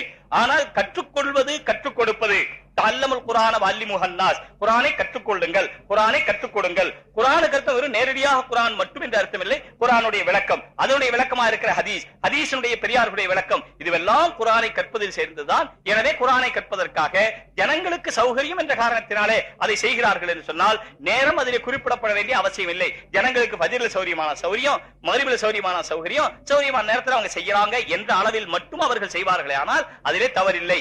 அதுவும் நேரம் குறிப்பிடுவது என்பது ஷரியத்துடைய அம்சம் அல்ல. குர்ஆனை கற்றுக் கொடுப்பது ஷரியத்துடைய அம்சம், நேரம் குறிப்பிடுவது என்பது நம்முடைய சௌகரியம். அதே போல படித்துக் கொடுப்பதற்கு எல்லோரும் ஒன்று சேர்ந்து செய்தால் தான் படித்துக் கொடுப்பது என்பது நடக்கும். ஆகினால் தாலீமில் எல்லோரும் சேர்ந்து செய்ய வேண்டும். ஆனால் குர்ஆன் ஷரீஃபை ஓதுவது என்பது அவரவர் ஓதுவதைத்தான் குறிக்குமே தவிர ஒருவர் ஓத மற்றவர் கேட்க வேண்டும் என்பது மார்க்கத்தில் அவ்வளவு அந்த அளவுக்கு அதை கொடுக்க, அதுக்கு இடம் கொடுக்க முடியாது. ஏன் அவரவர் ஓதக்கூடாது? அவரவர் ஓதினால் தானே பிரயோஜனமாக இருக்கும். அவரவர் ஓதினால் தானே அவருடைய நாக்கும் அந்த யாசின் ஷரீஃபோ அல்லது சூரத்துல் கஹ்ஃபோ சூரத்துர் ரஹ்மானோ அதை கொண்டு அவருடைய நாக்கு அசையட்டும் என்பதற்காக வேண்டி அவரவர் ஓதட்டும் என்றுதான் சொல்ல வேண்டும். ஆனால் அதே நேரத்திலே அல் முஸ்தமி ஷரீக்குல் காயில், யார் ஓதுகிறாரோ அல்லது யார் எதை பேசுகிறாரோ அதை கேட்பவருக்கும் அந்த கூலி இருக்கிறது. நல்லதை சொல்ல அதை கேட்டால் இவருக்கு நல்ல கூலி, கெட்டதை சொல்ல, பொய் சொல்ல, புறம் பேச, கோல் சொல்ல இவர் அதை கேட்டுக் கொண்டிருப்பாரே, ஆனால் அவருக்கு என்ன பாவமோ அதே பாவம் கேட்டவருக்கும் உண்டு. அதனால் குர்ஆன் ஷரீஃப் ஓதுவதை கேட்டால் அதற்கும் நன்மை உண்டு என்பது மஷ்ரூ, ஷரியத்தில் உள்ளது. ஆனால் நேரம் குறிப்பிடுவது, எல்லோரும் சேர்ந்து செய்வது என்பது ஷரியத்தில் உள்ளதல்ல. அதனால் வேண்டாம் என்பவர்கள் சொல்லி இருக்கலாம்.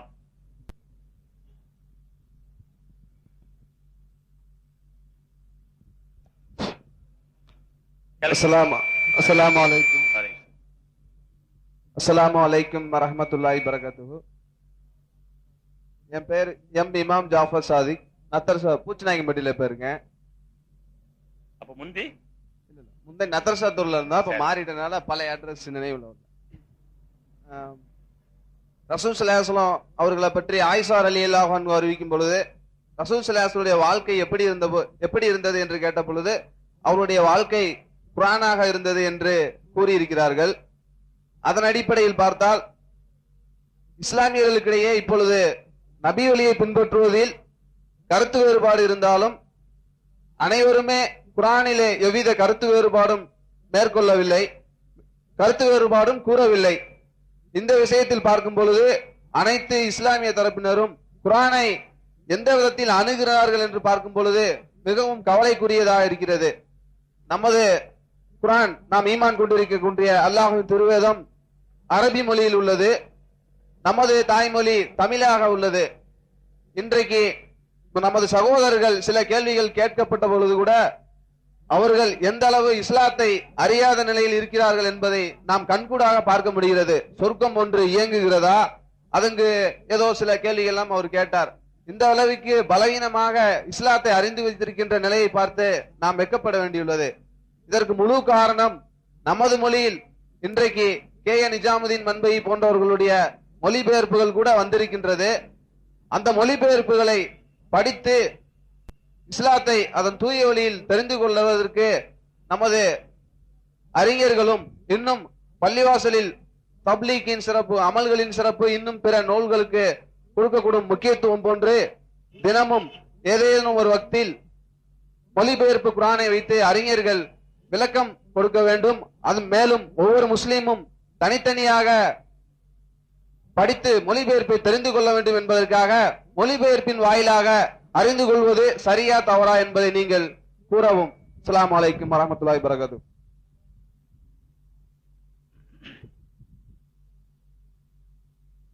எந்த ஒரு மொழிபெயர்ப்பிலும் அதனுடைய பூர்த்தியான கருத்தை மொழிபெயர்க்க முடியாது, எந்த மொழியாக இருந்தாலும் சரி. அதனால அதிலும் அல்லாஹ்வுடைய கலாமினுடைய மொழிபெயர்ப்பை படித்து அதனுடைய அம்சங்களில் எந்த அளவு புரிந்து கொள்ள முடியும் என்று விழுக்காடு கணக்கு போடுவோமே. ஆனால் என்னுடைய கருத்திலே 100% கூட புரிந்து கொள்வது கஷ்டம். ஏனென்றால் அரபி ஆழமான மொழி, அல்லாஹ்வுடைய கலாம் அதைவிட ஆழமானது. மனிதனுடைய நிலையோ புரிவதிலே, அதை விளங்குவதிலே மிகவும் சக்தி குன்றியது.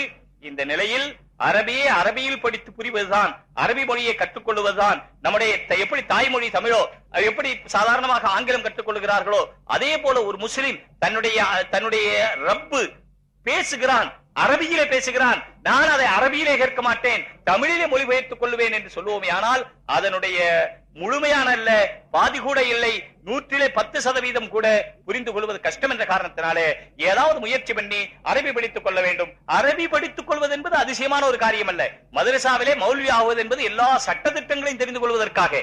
அரபி மொழி தெரிந்து குர்ஆனை நேரடியாக புரிந்து கொள்வதற்கு சாதாரணமாக ஒரு நல்ல விவரமுள்ள ஒரு நபராக இருந்தால் இப்ப 40 நாளிலே அரபி மொழி என்று வருகிறது, விடுங்கள் 40 நாளிலே ஒரு 6 மாதத்திலே தாராளமாக குர்ஆனை புரிகிற அளவுக்கு அரபி சொல்லிக் கொடுக்க முடியும். ஏன் அரபியிலே நேரடியாக படிக்க கூடாது என்பதுதான் கேள்வி. அதனால படித்துக் கொள்ள வேண்டும் என்று உறுதி எடுத்துக் கொள்ளுங்கள்.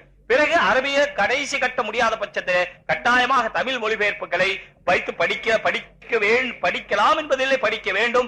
மஸ்ஜிதுகளிலே உலமாக்கள் குர்ஆனுடைய மொழிபெயர்ப்பை வெறும் மொழிபெயர்ப்பு படித்தால் மட்டும் போதாது.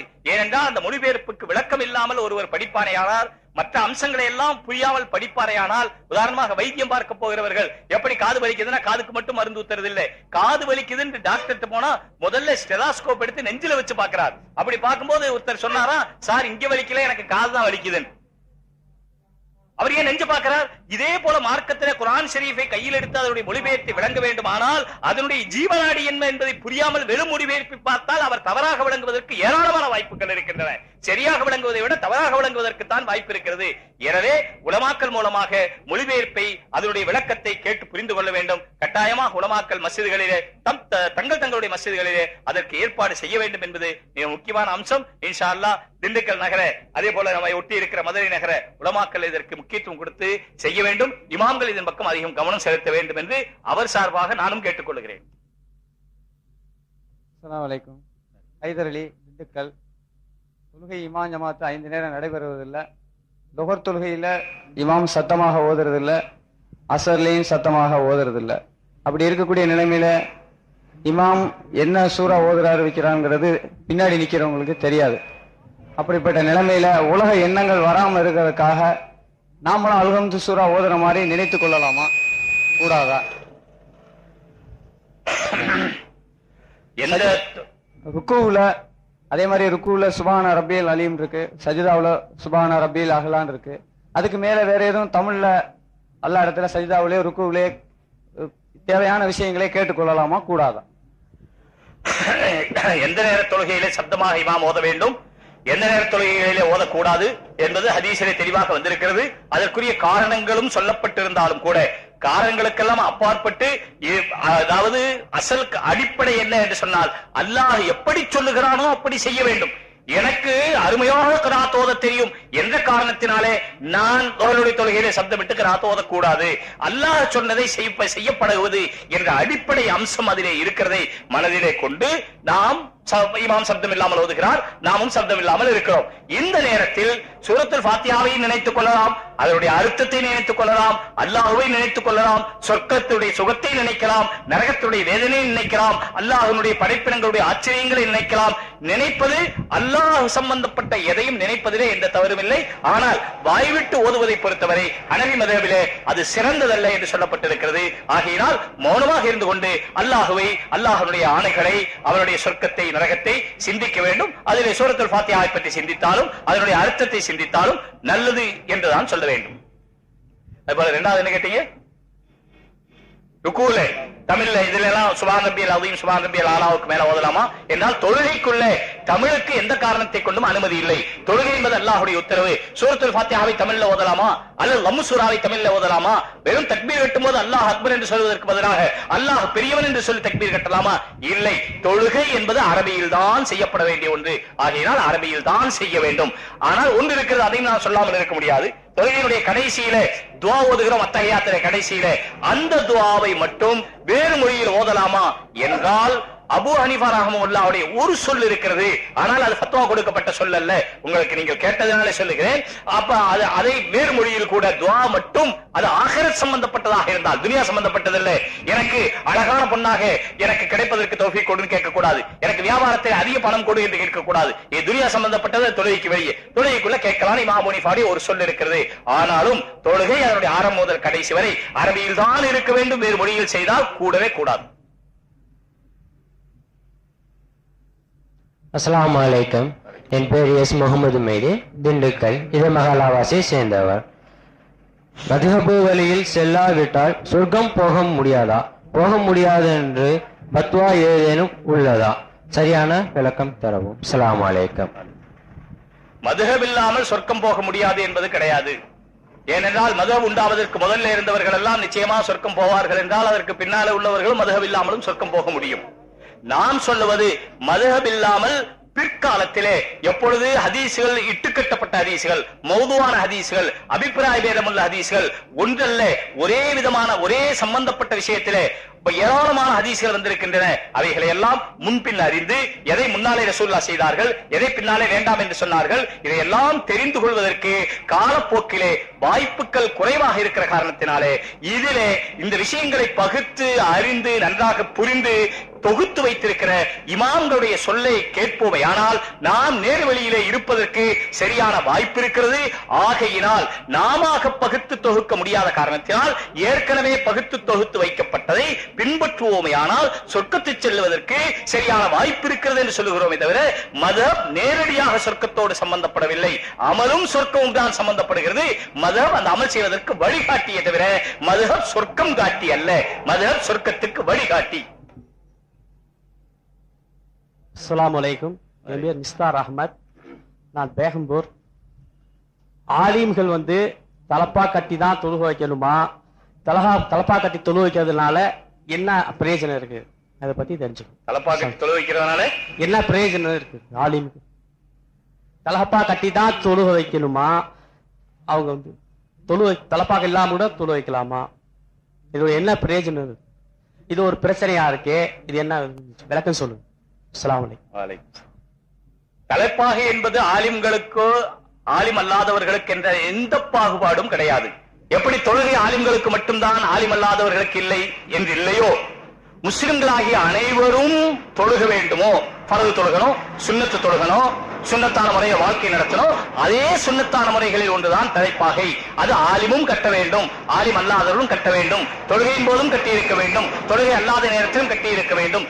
எல்லா நேரங்களிலும் தலையில் தலைப்பாகை இருப்பது என்பது சுன்னத்து. எல்லோருக்கும் சுன்னத்து, எப்போதும் சுன்னத்து. ஆகையினால தொழுகை வைக்கும் போது மட்டும் என்று பிரிக்கிறது நல்லதில்லை, எப்பொழுதுமே தலைப்பா கட்டி இருக்கணும். ஆனால் சில பேர் இப்படி நினைக்கிறார்கள், சரி மத்த நேரத்துல தான் கட்டல, தொழுகை வைக்கும் போதாவது கட்டிக்கலாமே என்று நினைச்சிருப்பாங்க. அது நல்லதில்லை. ஆனாலும் அதை செய்த தலைப்பாவை போய் அவுத்து விடுறதும் நல்லதில்லை. ஆனா எல்லாரும் கட்டணும், அவங்க கட்டணும்னு சொல்றது மட்டும் இல்லை, நீங்களும் கட்டணும், எப்பவும் கட்டணும். இமாம் இந்த காலத்துல சூழ்நிலையில பாருங்க, நானும் தலப்பா கட்டணும்னு நினைக்கிறதா எனக்கு தொப்பியே போட முடியும் இந்த காலத்துல. அதனாலதான் சாதாரணமா நான் உட்காரும் போது தொப்பியை கழட்டிட்டு தான் உட்காருவேன். மண்டை என்ன தெரியல, உள்ள ஒண்ணும் இல்லாதனால ஒரே சூடு போல இருக்கு. அதனால எப்போ பார்த்தா மண்டை எரியுது. அதனால தலப்பா கட்டணும்னு நினைக்கிற காலத்துல தொப்பியே போட முடியாத நிலை இருக்கிறதுனால தலப்பா கட்டணுங்கிற ஆசை 100 இருக்கு. ஆனால் அது செய்ய முடியல. இது ஒரு அதாவது என்னுடைய சொந்த காரணம், அவ்வளவுதான். இல்லை என்றால் எல்லோரும் தலப்பா கட்டணும், எப்பவும் தலப்பா கட்டணும், அதான் சுன்னத்து. தொழுகையின் போது மட்டும் என்று பிரிக்கிறது அவ்வளவு நல்லதில்லை. ஆனாலும் அவர்கள் அப்படி நினைக்கிறார்கள் என்றால் அது போய் அவங்க சொல்றது நல்லது இல்லையே. ஒரு தலப்பா போய் வேண்டாம்னு சொல்றது நல்லது இல்லையே. எப்பவும் கட்டுங்கன்னு சொல்லுங்க, இது அவருங்கன்னு சொல்லாதீங்க.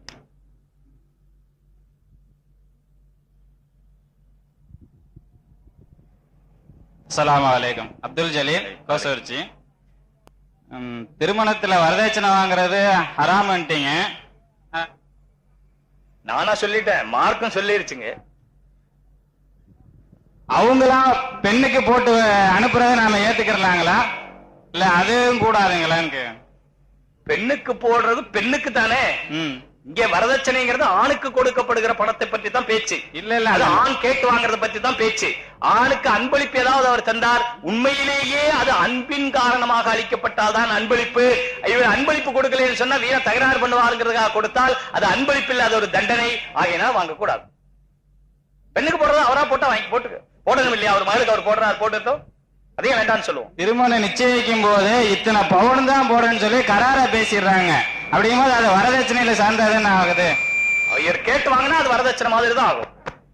இவர் கேட்டு வாங்கினால் இத்தனை பவுன் கட்டாயம் போட்டாகணும்னு கேட்டு வாங்குறார். அவருடைய பெண்ணுக்கு போடுவதை இவர் தனக்கு ஒரு சாதகமாக பயன்படுத்திக் கொள்ள நினைக்கிறார் என்றால் முற்றிலும் அது ஹராம், அதில் எந்த விதமான சந்தேகம் இல்லை. ஆனால் அவர் பெண்ணுக்கு நகை போடணும் இவர் மாப்பிள்ளை கேட்கிறார், உரிமை இருக்கு, தன்னுடைய பெண்ணு தனக்கு வர்ற மனைவி நகை போட்டு இருக்கட்டும் உண்மையில அவர் கேட்கிறாருந்தா அதை பத்தி தப்பில்லைன்னு சொல்லலாம். ஆனா இந்த காலத்துல அப்படி எல்லாம் கேட்கறது இல்ல. நிறைய நகை போட்டு வந்தா பின்னால நமக்கு பிசினஸ்க்கு உதவும் நினைக்கிறாங்க. அந்த மாதிரியா கேட்டால் அது முற்றிலும் தவிர்க்கப்பட வேண்டியது. அந்த பெண்ணோட சம்மதம் கொடுத்தால் கூட, நான் ஒரு விஷயத்தை சொல்ல விரும்புறேன், பெண் சம்மதம் கொடுத்தா அந்த நகையை வாங்கி பிசினஸ்ல உபயோகிக்கலாமா? தாராளமா உபயோகிக்கலாம். ஆனால் இந்த காலத்தில் ஒரு ஆணுடைய கௌரவத்தை பாதுகாப்பதற்கு பெண்ணுடைய நகையை விற்று வியாபாரம் செய்வது என்பது அவ்வளவு பொருத்தமான காரியம் அல்ல, ஆண்மையான காரியம் அல்ல. அஸ்ஸலாமு அலைக்கும். பேர் அமானுல்லா. நோன்பு காலங்கள்ல நோன்பு கஞ்சி ஊத்துறாங்க. இந்துக்கள் மத்தியில பணம் வாங்கி காய்ச்சி ஊத்துறாங்க. அந்த பேரை கூட போர்டுல எழுதி போட்டு அறிவிக்கிறாங்க. கஞ்சி குடிக்கலாமா கூடாதா? இது ஏற்கனவே பல தடவை இந்த கேள்வி வந்திருக்கு. பொதுவாக பணம் என்ற வகையிலே அது யாரிடத்திலிருந்து பெறப்பட்டாலும் பணத்தால் எந்த வித்தியாசம் வர்றது இல்லைங்கிறது தான் உண்மை. ஆனால் அதே நேரத்தில் ஒரு நல்ல நோன்பு வச்சிருக்கிறோம், அது வச்சிருக்கிறோம், அவர்கள் அந்த பணத்தை எந்தென்னோ வகையிலே சம்பாதிச்சிருக்கலாம். அடிப்படையில் பல இறை கொள்கை உடையவர்களிலே அவர்களுடைய பணத்திலும் அவர்களுடைய குணத்திலும் அவர்களுடைய நடவடிக்கைகளிலும் அந்த ஓரிரை கொள்கை அல்லாமல் தௌஹீதுக்கு மாறான கருத்துக்கள் அதுல கவனங்கள் சென்று பலவிதமான கோளாறுகள் ஏற்பட குணத்தையும் அது பாதிக்க வாய்ப்பு இருக்கிறது என்ற காரணத்தினால் அதை தவிர்த்துக் கொள்ள வேண்டும் என்பதுதான் நியாயமான பேச்சு. ஆனால் அந்த கஞ்சி வாங்கி காய்ச்சி அவர் பேர் எழுதி போட்டு இவர் குடிச்சால் நோன்பு கூடுமா கூடாதா என்றால் நோன்பு கூடாது என்று சொல்லுவதற்கு எந்த விதமான இடமும் இல்லை. தவிர்த்துக் கொள்வதுதான் நல்லது. இதே போல மஸ்ஜிதுக்கு பணம் வாங்கலாமான்னு கேட்பாங்க, காவிரிகிட்ட பணம் வாங்கலாமா? அதே போல அப்படி வாங்கினா அதை கக்கூஸ் கட்டிக்கலாமா? கக்கூஸே முஸ்லிம் தானே கக்கூஸ் இருக்கிறாரு, கக்கூஸ் கட்டலாமான்னா மஸ்ஜிதுல எப்படி சுன்னத்தான முறையில மஸ்ஜிதுக்குள்ள போய் தொழுகிறது இபாதத்துல சேருமோ அதே போல கக்கூசுக்கு போகும்போது இடது காலை எடுத்து வச்சு அல்லாம இன்னி அவதுக்கு குருதுவல் ஹபாய் சோதி அங்க போய் எப்படி உட்காரணும், தலைமறைச்சு உட்காரணும், அதெல்லாம் இருக்கு. அப்படி எல்லாம் செய்தா அதுவும் நன்மை கிடைக்கிற ஒரு காரியம். அதனால கக்கூஸ் கட்டலாங்கிறது காஃபிருடைய காசுல அது ஷேக் சாதி சும்மா விளையாட்டுக்கு சொன்ன ஒரு பேச்சு, அவ்வளவுதான். எத்தனையோ விஷயங்கள் ஒரு கருத்தை சொல்லும் போது அந்த கருத்தை ரசிக்கத்தக்க விதத்திலே சொல்றதுங்கிறது ஒண்ணு இருக்கு. ஷேக் சாதியுடைய ஏராளமான விஷயங்கள் ரசிக்கத்தக்க வகையில் இருக்கு. அவர் திடீர்னு பொசுக்குன்னு கேட்டார், அந்த தலையில தொப்பி இல்லைன்னு சொன்னேன், சும்மா ஜோக் இல்லாம தெளிவா சொல்லுங்கன்னு சொன்னாரு. ஜோக்குக்காக சொல்றது இல்ல, நம்முடைய விஷயத்தை நீங்கள் கிரகிக்கிறதுக்கு இந்த இனிப்பை அதில் கலந்து கொடுக்கிறோம், அவ்வளவுதான். தவிர நாங்கள் ஜோக்கர்கள் இல்லை, நாங்கள் வேடிக்கை செய்பவர்கள் இல்லை. ஜோக் என்பது வேறு, நகைச்சுவை என்பது வேறு. ஒரு விஷயத்தை நகைச்சுவையாக சொல்லுவதற்கு அது ஒரு கலை என்ற ரீதியில இருக்கிறது. ஆகையினால ஷேக் சாதி விளையாட்டா சொன்னாங்க காபிருடைய காசு என்று சொன்னா நான் கக்கூஸ் கட்டிக்கலாமே என்று சொன்னது தானே தவிர, இல்லையானால் காபிருடைய காசை கொண்டு மஸ்ஜிதிலே ஈடுபடுத்துவது இபாதத்துக்கு நல்ல ஆரோக்கியமானதல்ல, அதை தவிர்த்துக் கொள்வது நல்லது. ஆனாலும் கொடுத்தால் கட்டிவிட்டால் என்னாலும் அது பற்றி குற்றம் எதுவும் ஏற்படாது. பள்ளிவாசல் முத்தவல்லி எந்த தரத்தில் இருக்க வேண்டும், எந்த தரத்தில் இருந்தால் அவர் முத்தவல்லியா இருக்க முடியும்? தரப்புக்கு கொஞ்சம் அர்த்தம் சொன்னீங்கன்னா நல்லா இருக்கும். தரப்புன்னா என்னன்னு அர்த்தம் சொன்னீங்கன்னா நல்லா இருக்கும். எந்த தரத்தில? தரம்.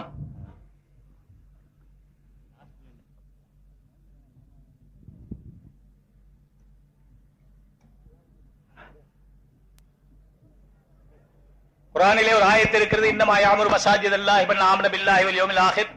அந்த ஆயத்திலே 4 விதமான குணங்கள் சொல்லப்பட்டிருக்கிறது.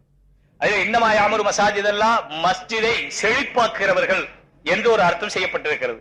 இன்னொன்று மஸ்ஜிதை நிர்வகிப்பவர்கள் என்ற கருத்தும் சொல்லப்பட்டிருக்கிறது. 2 கருத்துக்கும் அதிலே பூர்த்தியாக இடம் இருக்கிறது.